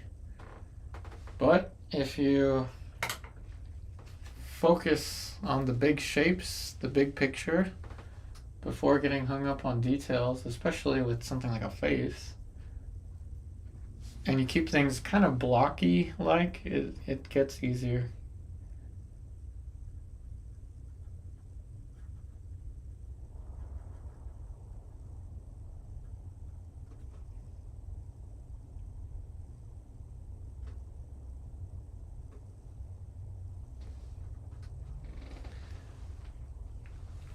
And I like little portraits or little figurative paintings because it has kind of like a Vermeer feeling to it whenever they do start to get realistic.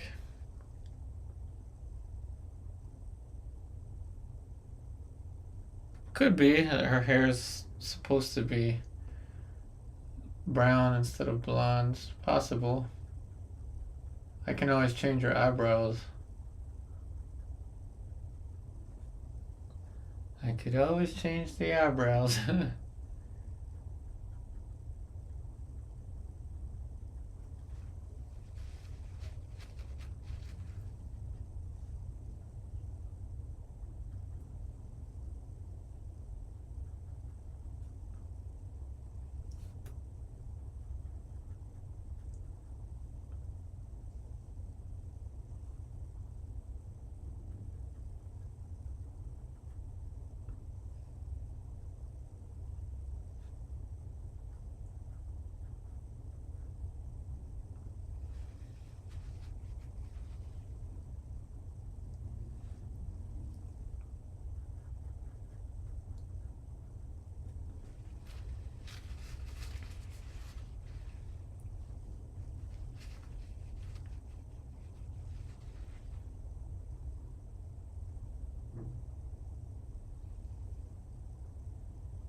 Oh, good.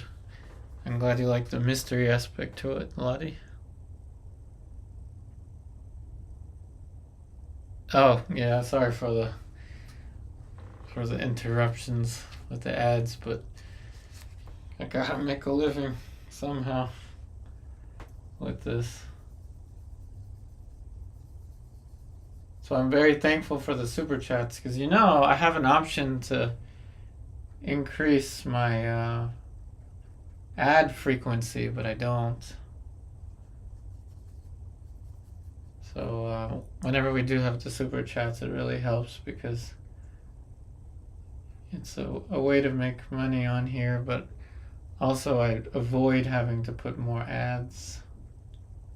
It's not like I put them there, YouTube puts them there, but I avoid giving them the option to put more.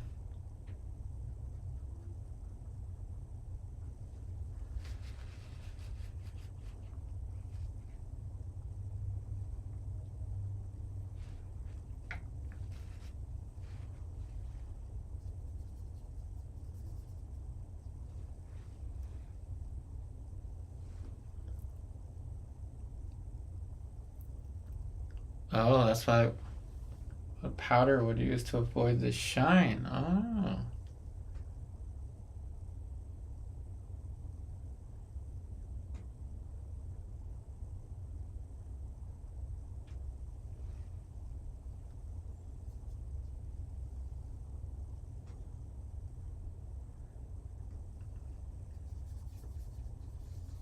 Just for perspective, you see how small that face is relative to my hand.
No, I don't make my own canvas or I don't frame.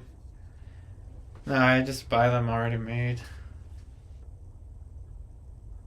I mean, I have a bunch of linen that I can stretch, but these days I kind of prefer to work on cotton canvas. It's just easier to work with. Though I will from time to time use a linen, like a lead primed linen.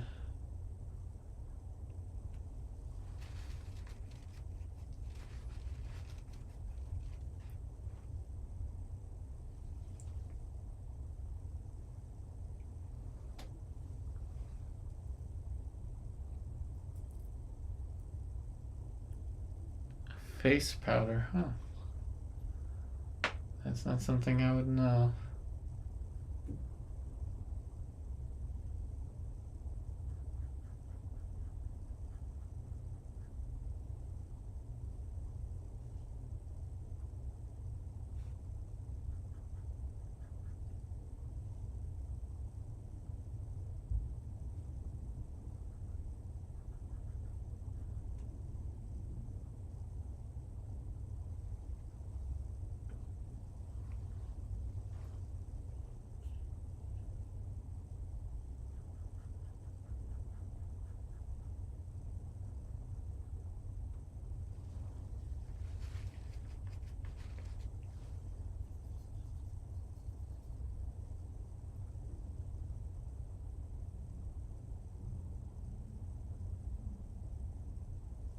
Yeah, linen is not cheap. That is true.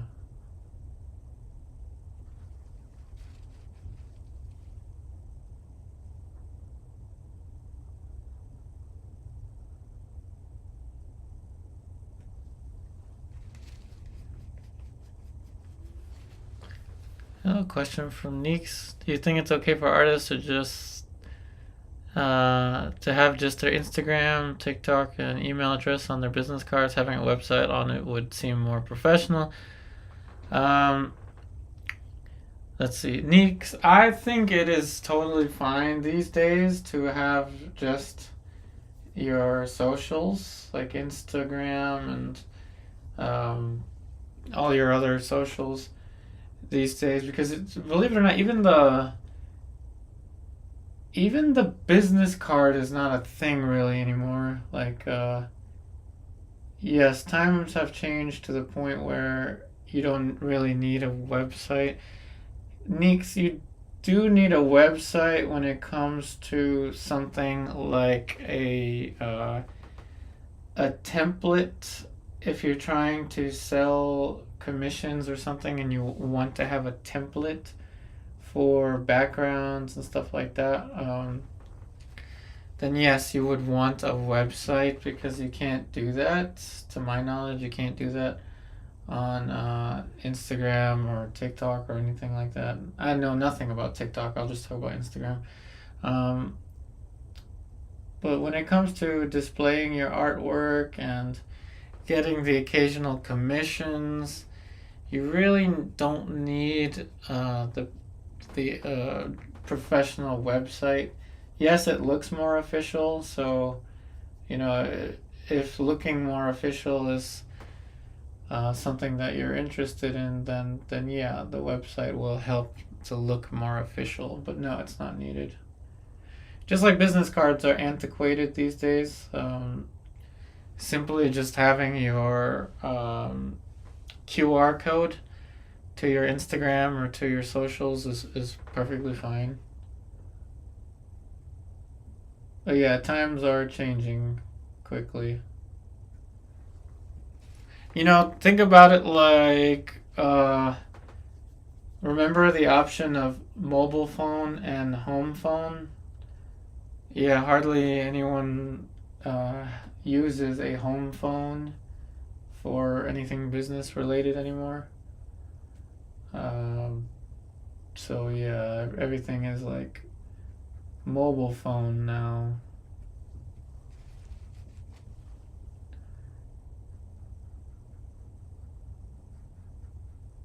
And I think there's a couple other comments that I haven't seen, so let me check those out. So Gigi, you asked whether you use acrylic or oil make a difference in your choice of canvas. Yes, I can't use my linens for acrylic because I have oil prime linens. However, honestly, I don't think you would need a linen for acrylic. The reason I say that is because when you paint with acrylic, you add layer upon layer upon layer upon layer because it dries so fast. But with oil paint, you don't use as many layers as you do with acrylic. So whatever surface you paint on with acrylic is not going to be as big of a thing at the end of the painting process. And in fact, most of the times I've noticed that when I work with acrylic, it tends to make the surface smoother over time because there's so many layers of acrylic involved in it.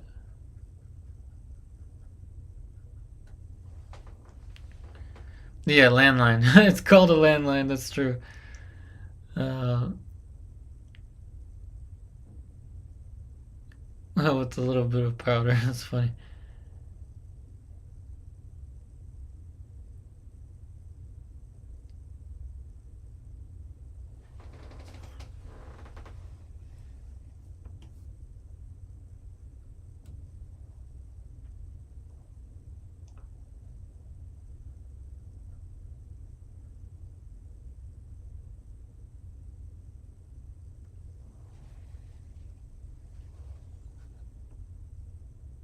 again, here's where a light touch is going to be really important.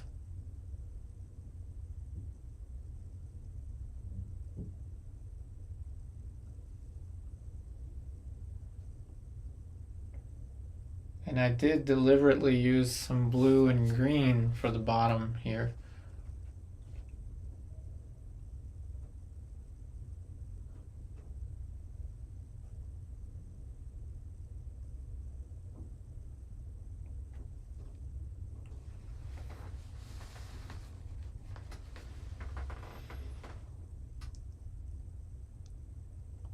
Nick Zero, when oil painting on wood, can you get away with just gessoing it, or do you have to add sizing to it first? I think you can get away with just gessoing it. You can add a sizing if you want to it, but pretty much all the artists that I've ever met haven't really used the sizing on a wooden panel. I think you can get away with not using it. Though it would be kind of interesting for me to experiment with sizing. I'm always down for that, some kind of experiment.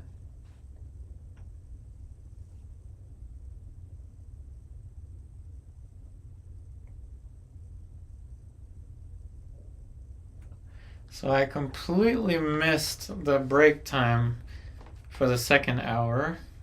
My bad. So I'm gonna take a break. Not that long though. I'll play the same video in case you haven't seen it. If you joined after the, oh man, looking at it from a distance, I think the face is alright. I think when we return to finish it up, we're just gonna develop the arm a little bit more, in particular this. And then I think it'll be good. But yeah, we're going to take a break. I'm going to play a video that's going to talk about a little bit about linear perspective, value, form, and something else. I don't remember. Sizing is a glue. So it's a glue that people put on a raw panel or a raw linen or canvas to stiffen it so that you can add gesso to it. That's what sizing is. Alright, so we're going to take a break, but don't worry, I'm not going to disappear. Instead, you're going to get to watch a short video for just a couple minutes.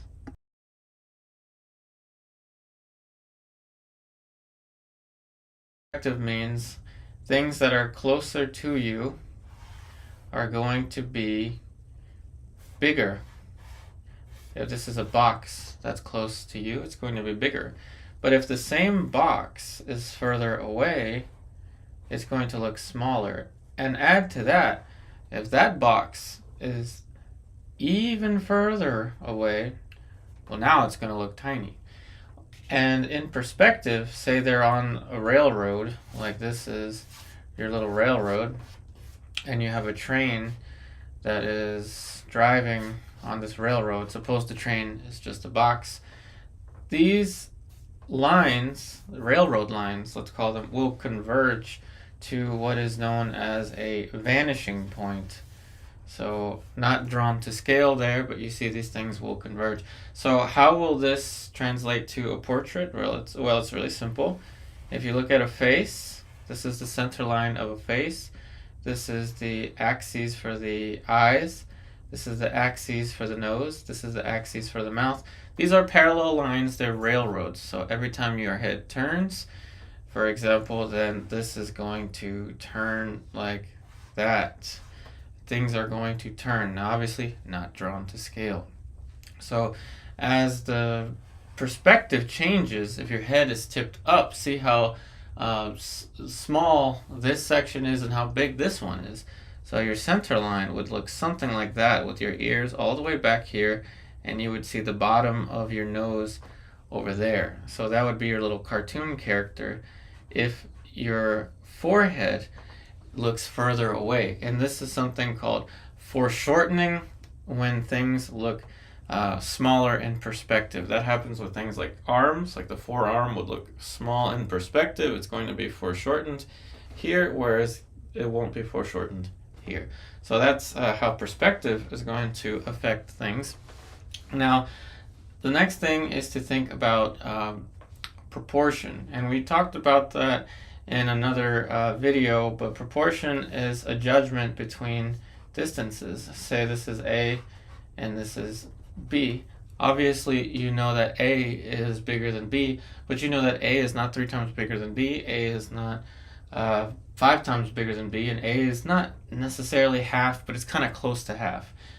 B is kind of a little more than half of A, but now if we throw something in a third point, which would be C, now C is potentially 2 times the length of B. It doesn't have to be all that mathematical, but again, when you look at something like a face, for example, there's the forehead, there's the nose, and then there's the mouth somewhere over here, and then this curves in, and then there's the chin, right? The wing of the nose would be here, and then maybe there's an eye over here, and then the eyebrows over here. Now you have relative distances to one another. So this distance from the eye to the nose would be A, the distance from the nose to the mouth would be B, and then maybe the distance from the eyes to the chin would be C, and then you would relate these distances to one another. So that's proportion. The next one is going to be, we're going to talk about value. Value is really simple, basically how light or how dark something is. So for example, if we look at this little value scale, you see the light here, and then the dark. It starts to get dark, and then you have some middle values. How light or how dark something is. What matters the most is your distinction right here between light and shadow. Things that are closer to the light, meaning facing the light more, will be brighter. Things that are further away will be darker. But the most important thing is to have the distinction between light and shadow. Of course, my hair is not cooperating right now. But when it comes to other parts of values, you can actually look at it really simple in terms of bands of value. So this would be 1, 2, 3, 4, 5. 5 different values. You don't even have to look at the numbers based on this, but you could easily say this is 1 and this is 5, and everything in between, well, you already know, 2, 3, and 4. That's value, but value is then attributed to something that we're going to look at, which is the final thing of the 4 basic things we're going to look at, and this is going to be form of a sphere. Pretend that I can draw a circle, which obviously I cannot, but many of you have seen this before, and this is going to be a pretty simple recap for you. So the light travels and hits a plane that is the most perpendicular to the light source. So this is perpendicular. It is at a 90-degree angle relative to this point here. This is going to be your highlight region of this little demo sphere. And anything that is parallel to this light plane, will enter into the shadow. So everything here that is beyond being parallel to the light is going to be in the shadow. This is light, this is shadow. So values that transition. We're going to cut this break away from this point short because we've got less than an hour now to finish this, but we're almost done. Hey Michael, welcome. Welcome. I'm glad you like the tips. Someone in the past gave him a hint to mix color. What? I must have missed something there. Okay, So now what we're gonna work on with the remaining time, remember this will go until 5 o'clock DC time zone. So what we're gonna work on is, let's see, what brushes do I want to use? I guess I'll use the number 2 filberts. We're gonna work on this arm. It feels a little disconnected, and I think what's making it not so connected is this blue area here is missing a shadow. Something like that.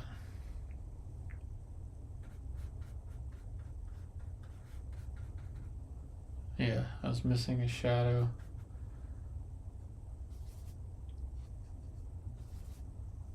And gonna darken here.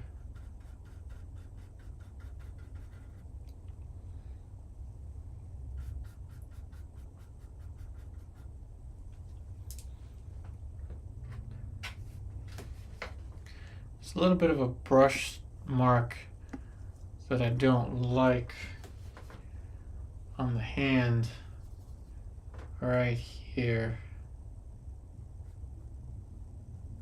Simple fix there.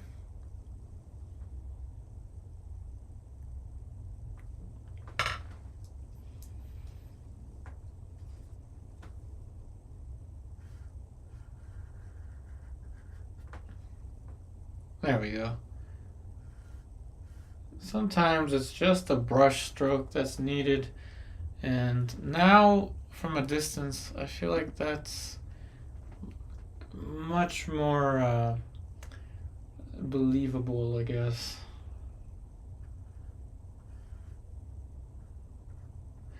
Yeah, something like that. Okay. Now the rest is history, as some would say.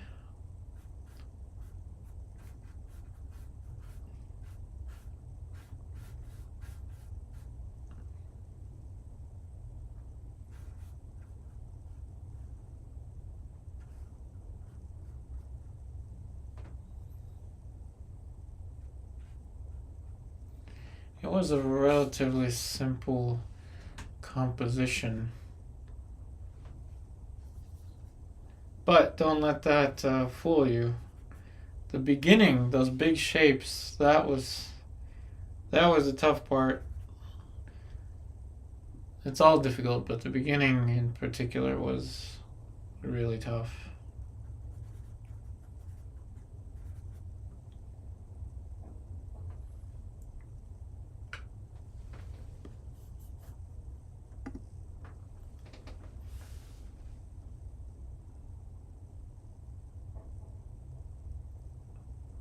Okay. So almost there.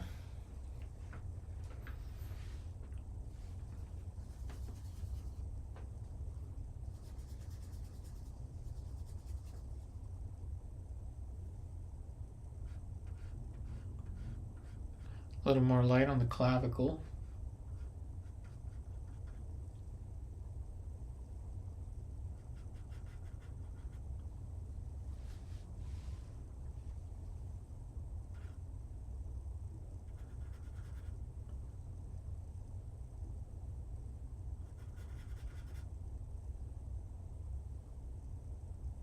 Another thing I like to do, and you've seen me do this with almost all of them, is I will paint right over an area with one brush. So this is the one brush here. Now you can see how much paint there is. And then we're gonna get another one with that bluish color.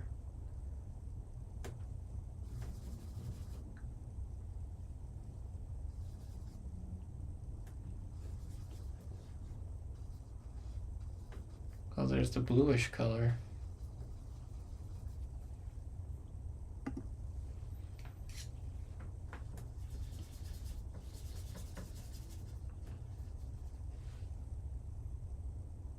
for the sake of continuity, we're going to push this out.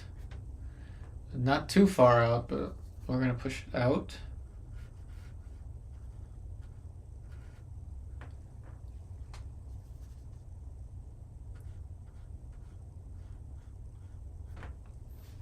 Push that out, and then go back in with the blue.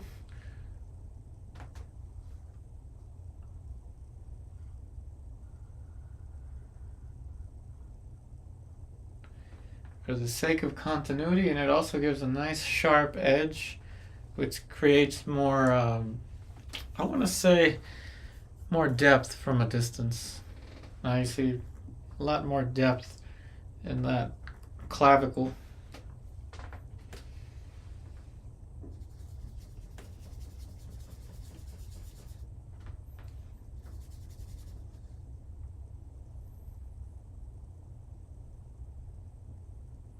Prussian blue. This is phthalo blue, but kind of similar to Prussian blue. It's a strong blue. I like it because I can really push colors quite far with it, and I can make it look like ultramarine, or I can make it look like cerulean.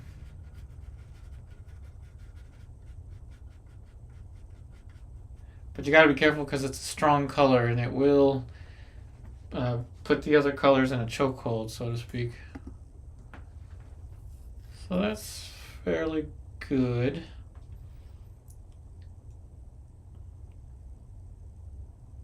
And I think we're almost there, everybody. I don't see much more that I want to do.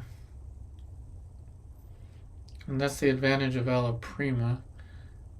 I like the brushiness of the hair back here, so I think I'm going to leave it like that. I could add more realism to it. I didn't think I would finish this one this fast, or get to this level this fast. Let's just add more specificity to the face.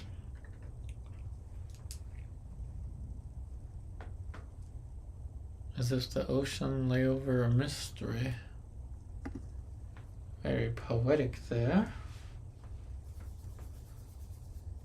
Let's add more detail to the face.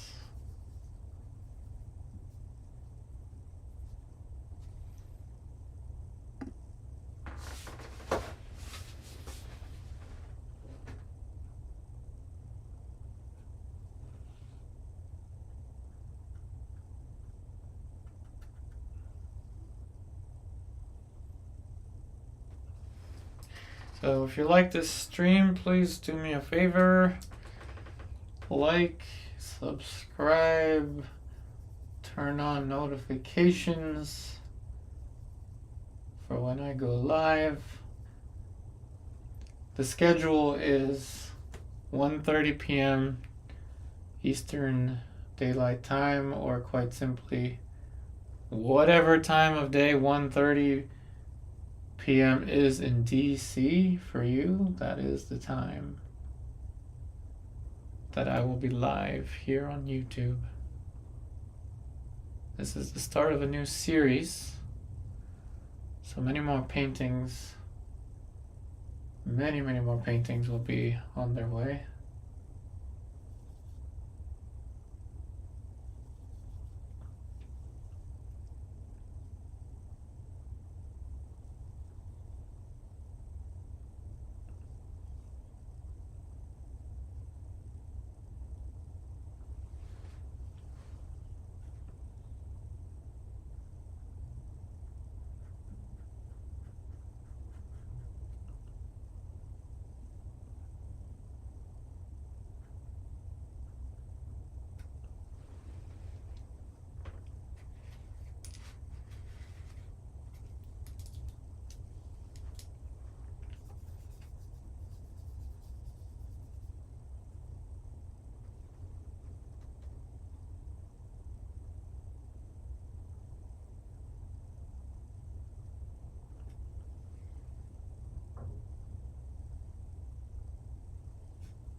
So GG wrote, you notice with oils you premix colors on the palette, but you do a lot of mixing on the actual painting. Yes, that is true, I do. Yes, I am numbering the paintings in this series, though I'm kind of just numbering it on my laptop. I don't think they'll be numbered when they're being sold, like edition 1 or 2 or 3. Although, I mean, I guess the very first one was Evening Light Peace.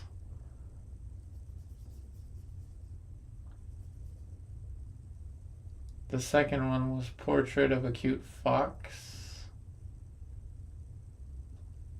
And the third one, this one,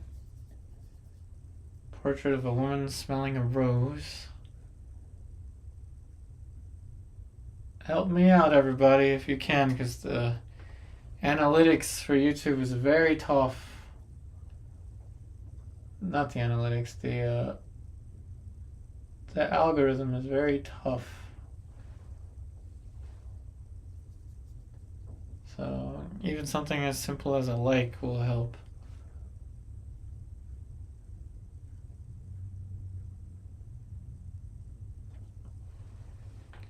Share these videos with your friends if your friends are interested in painting, or even if they're not.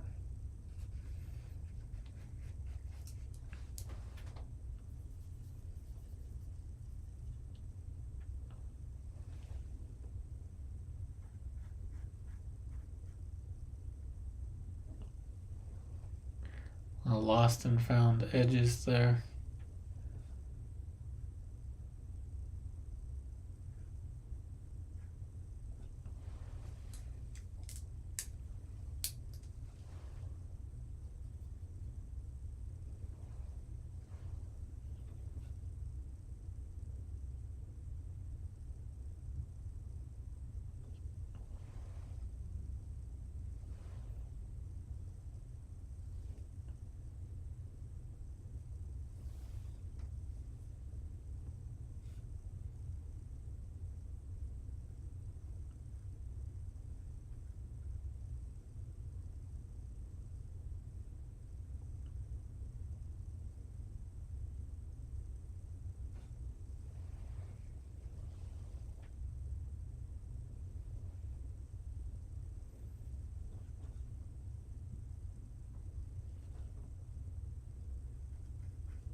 Add a bluish light for the tear duct area.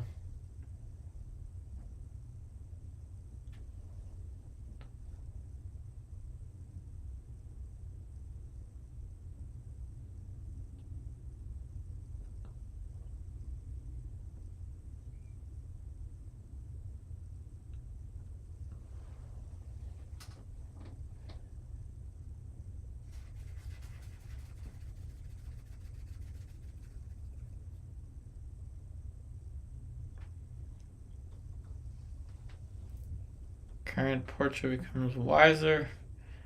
Yep, at age, whenever I reach 35, that'll be definitely 20 years of painting for sure. For sure.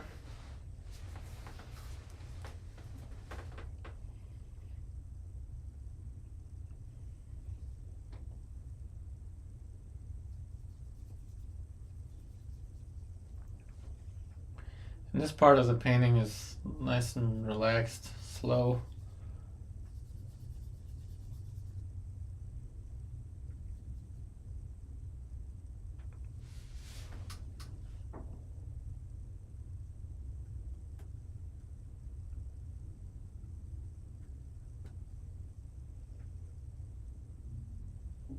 Push those red colors and the eye sockets. Very similar to how Rembrandt would have done it.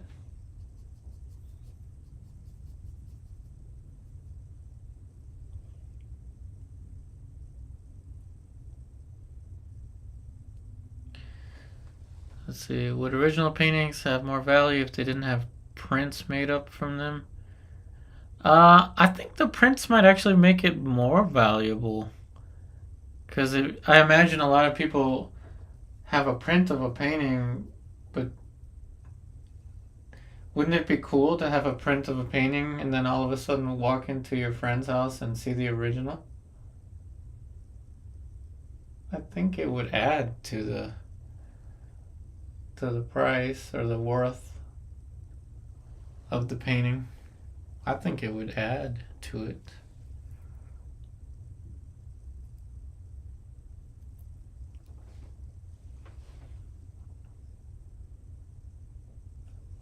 Especially with these smaller ones.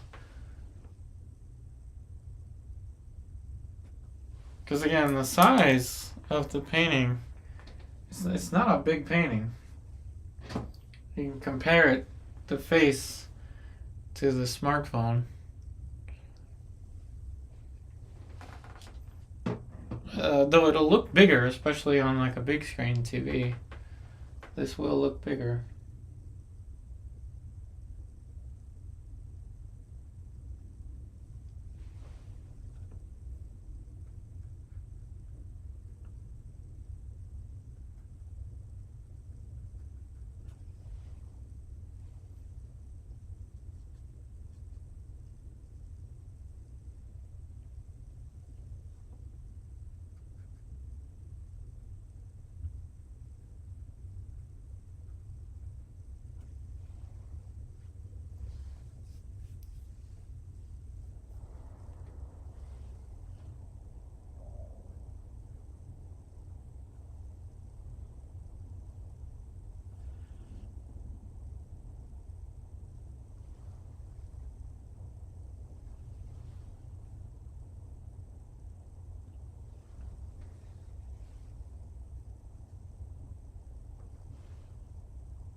There's a nice effect that certain paintings have, portrait paintings, where there's a red band or some kind of band of value right here above the bulb of the nose, and it extends all the way across to the side plane of the nose. You see this in a lot of old master paintings, and it kind of makes this part of the nose disappear a little bit,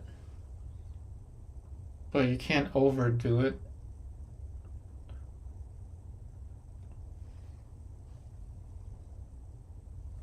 And when in doubt, see what it looks like from a distance.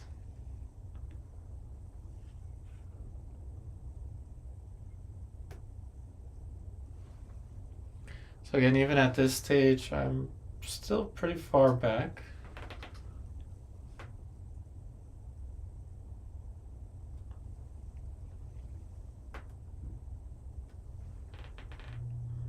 So just something like that.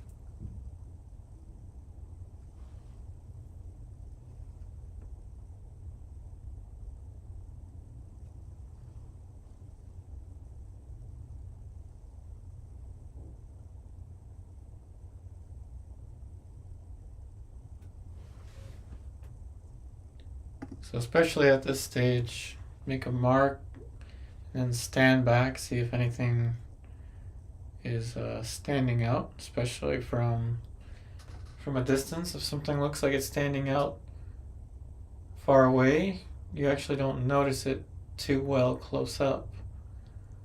So I see that the flatness of the hair, though I kind of like it, is now looking too two-dimensional. So I'm gonna go ahead and change that. Dream of numbers. Closed red rose. Oh, so a little more mystery to that.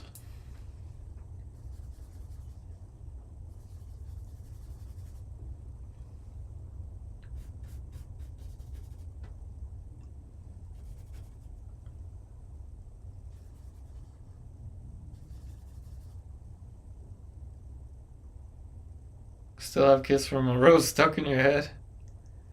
Whoops. Well, it could be low key, kind of the name of the painting. In this case, she's just smelling the rose. We can think of it as a whiff of a rose.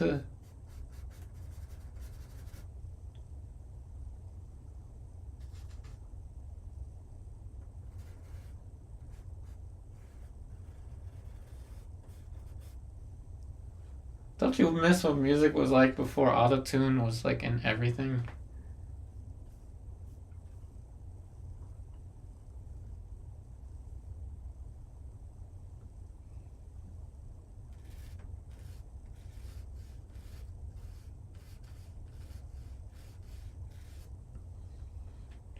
Unfortunately, the same analogy can be made with art. Don't you miss the time before AI was in everything? Obviously, there's no AI in this. AI or painting like this freehand is I think it could probably be somewhat similar to like acapella with singing. Not that I know anything about music.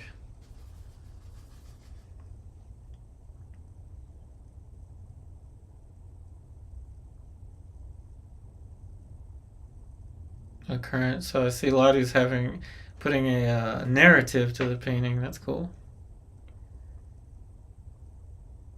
Immediately involved in the rose.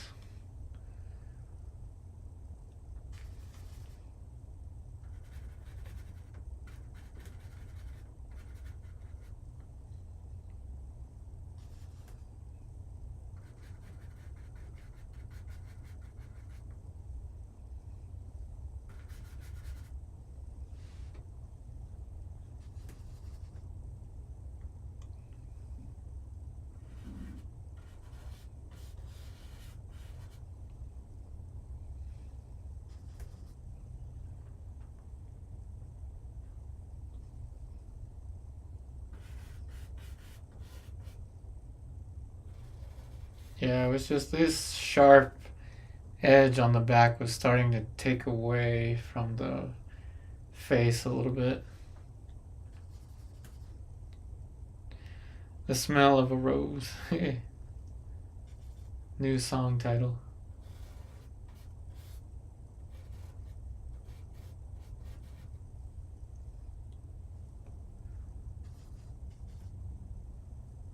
Such a chill day today, everyone. It's kind of nice. I'm really thankful for the super chats that we had earlier. Thank you so much.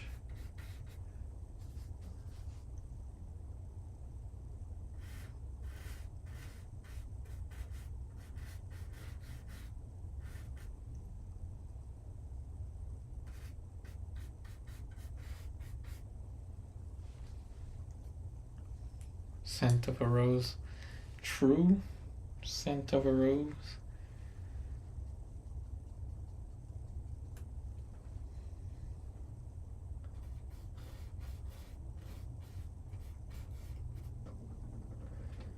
Looks like Lucy got off work early. She's calling my phone.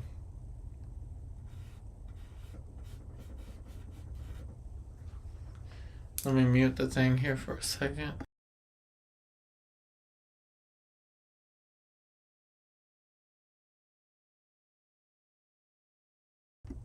I think she realized that I was on the phone, or on the internet.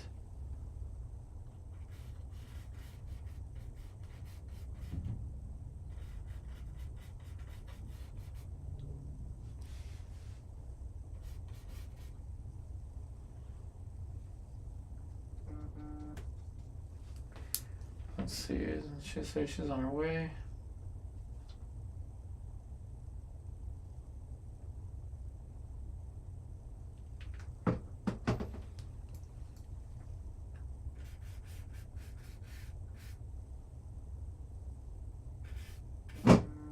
There goes my phone.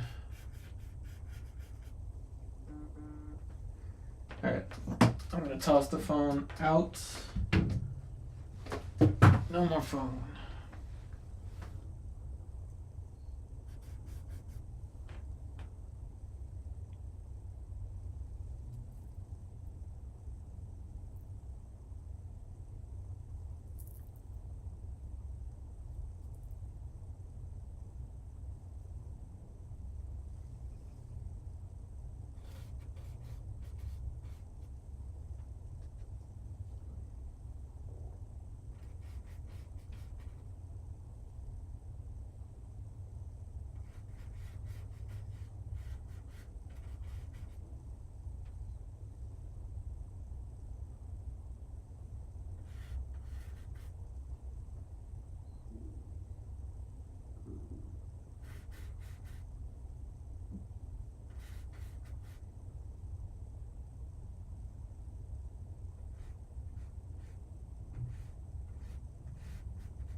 Yeah, I know she's early. She's early.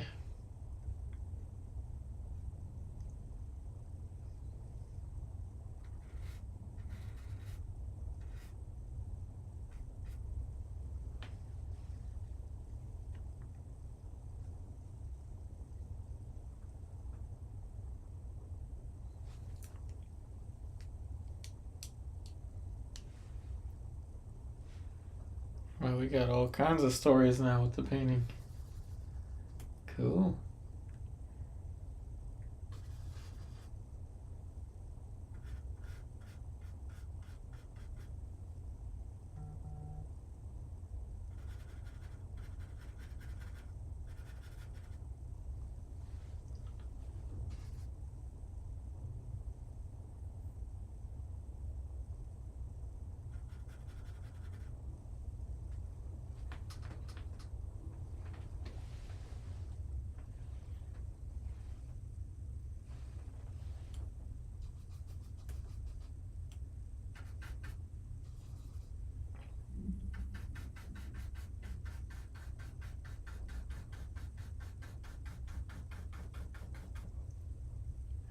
Not necessary, but I'm gonna push this. I'm gonna make this a little darker.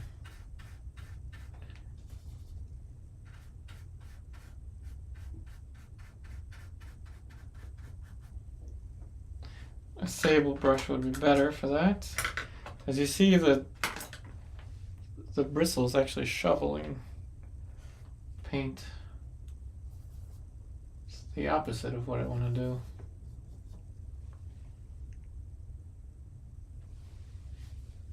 The hair tells us she's artist or is not a star. My best hair work, yeah. Thanks. Glad you like the hair. I attribute it to the wet on wet technique, because a lot of it is values that were created. Even you see there the red that was created by painting wet paint over top of wet paint.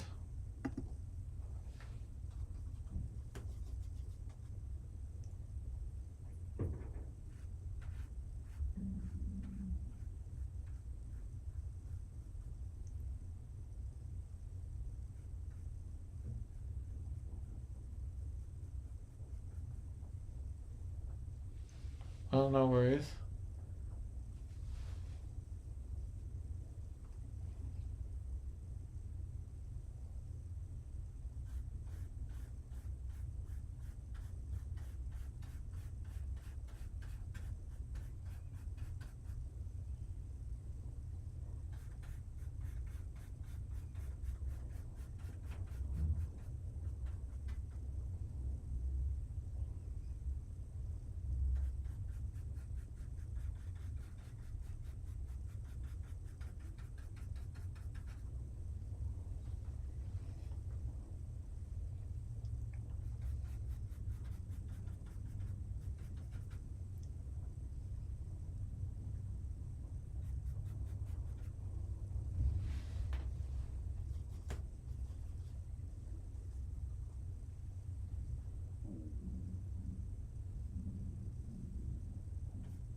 Yeah, anytime you want to work on hair, consider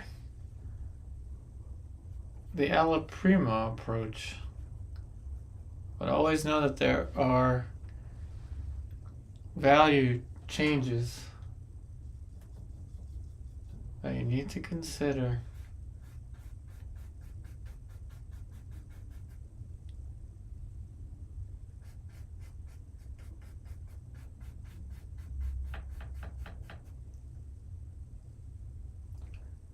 This red color,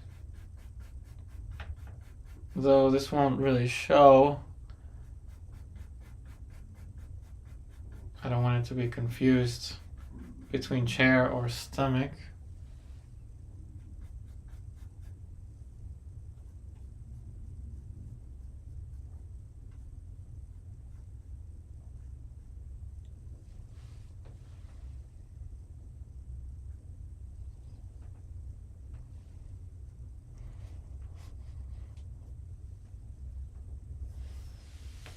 Yep, we got 8 minutes. Well, we're almost there. And always remember, when you don't know what to do, always look for lines. If there's a line anywhere, there's a line.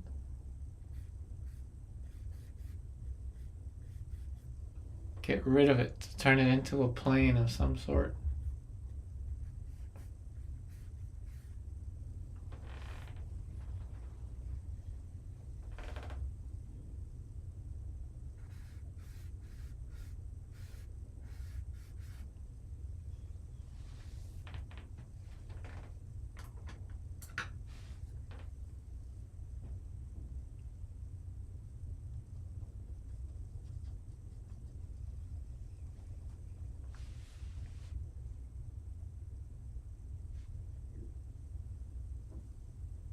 A little bit of mystery is good. But there we go. Now the line is somewhat gone.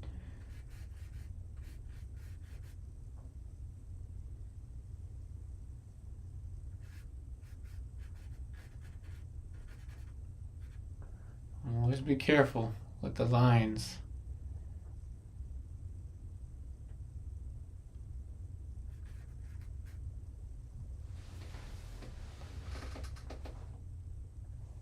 Okay, everybody. Pretty close to the end of it.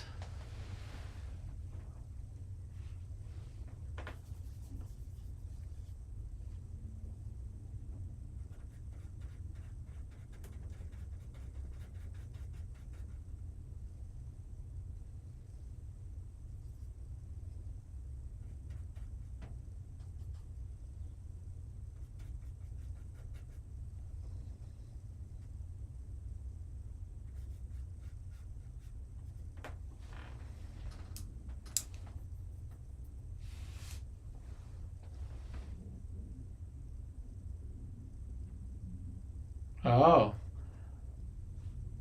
that is true. Almost see his shadow of the other hand there. That's good observation. Of course, that would have been a so-called happy accident.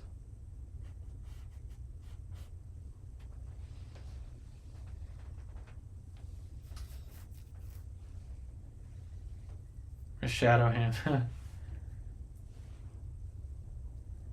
I didn't even mean to put that there.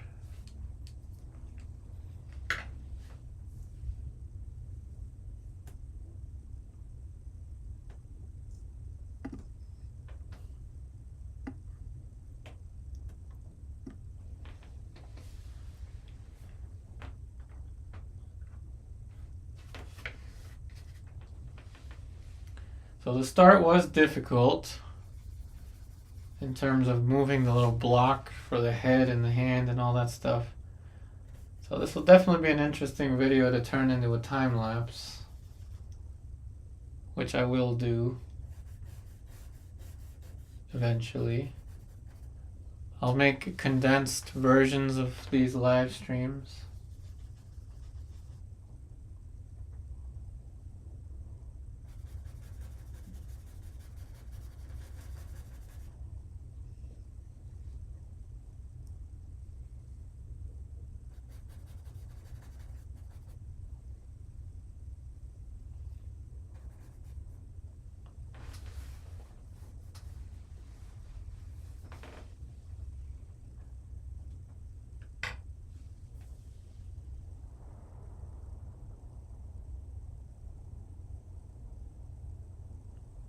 It all adds to the mystery, Lottie.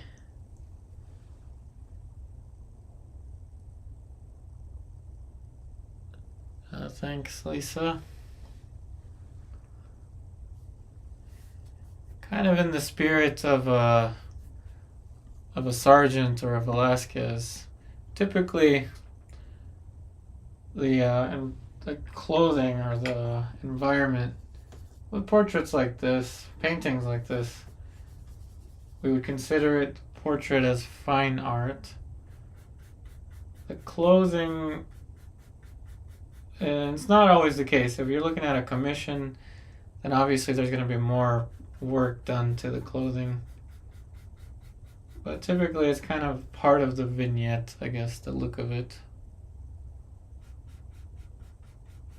There's always something more that we can do, though.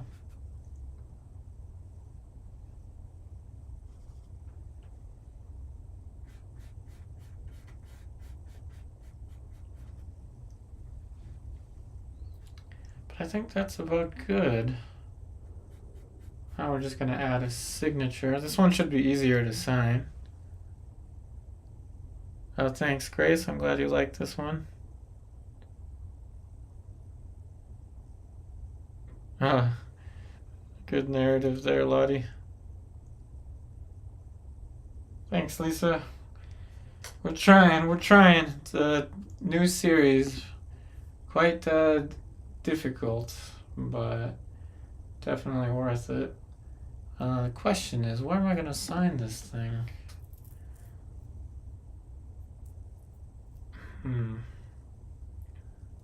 I think we're going to sign...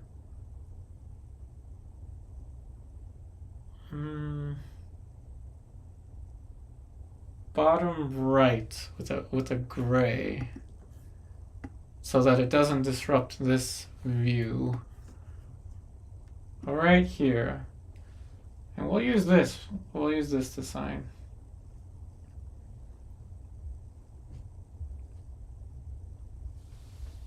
No, not on, not on her. Definitely won't sign there. No, no, no. Unless it helps to sell it, but no, no, no. It'll be out of the way here.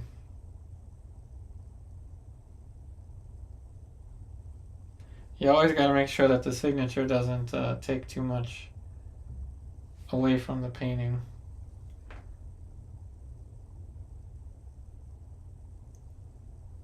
See, even that's too dark. I mean, too light. So the painting is, the signature is part of the painting. There we go. That's better.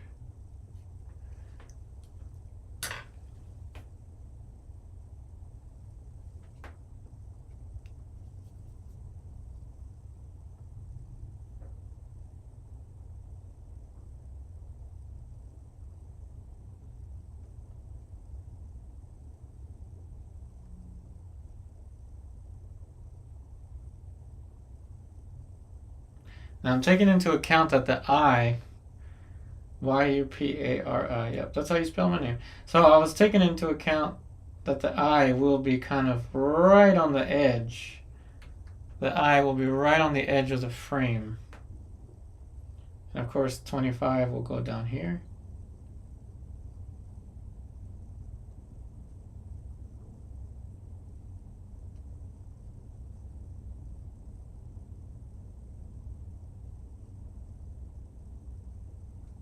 So this way, from a distance, the signature will not distract from the painting. And yeah, of course, with the back side, I can put the full date and the name of the painting. I will do that when I frame it. I want to sell these with a frame. So I will put on the back side of this one, it's framed a little thing that says the title of it, the year, little story of it painted on YouTube and stuff like that. So hopefully everyone enjoyed the stream. It is exactly 5 o'clock now, or 5:01 p.m.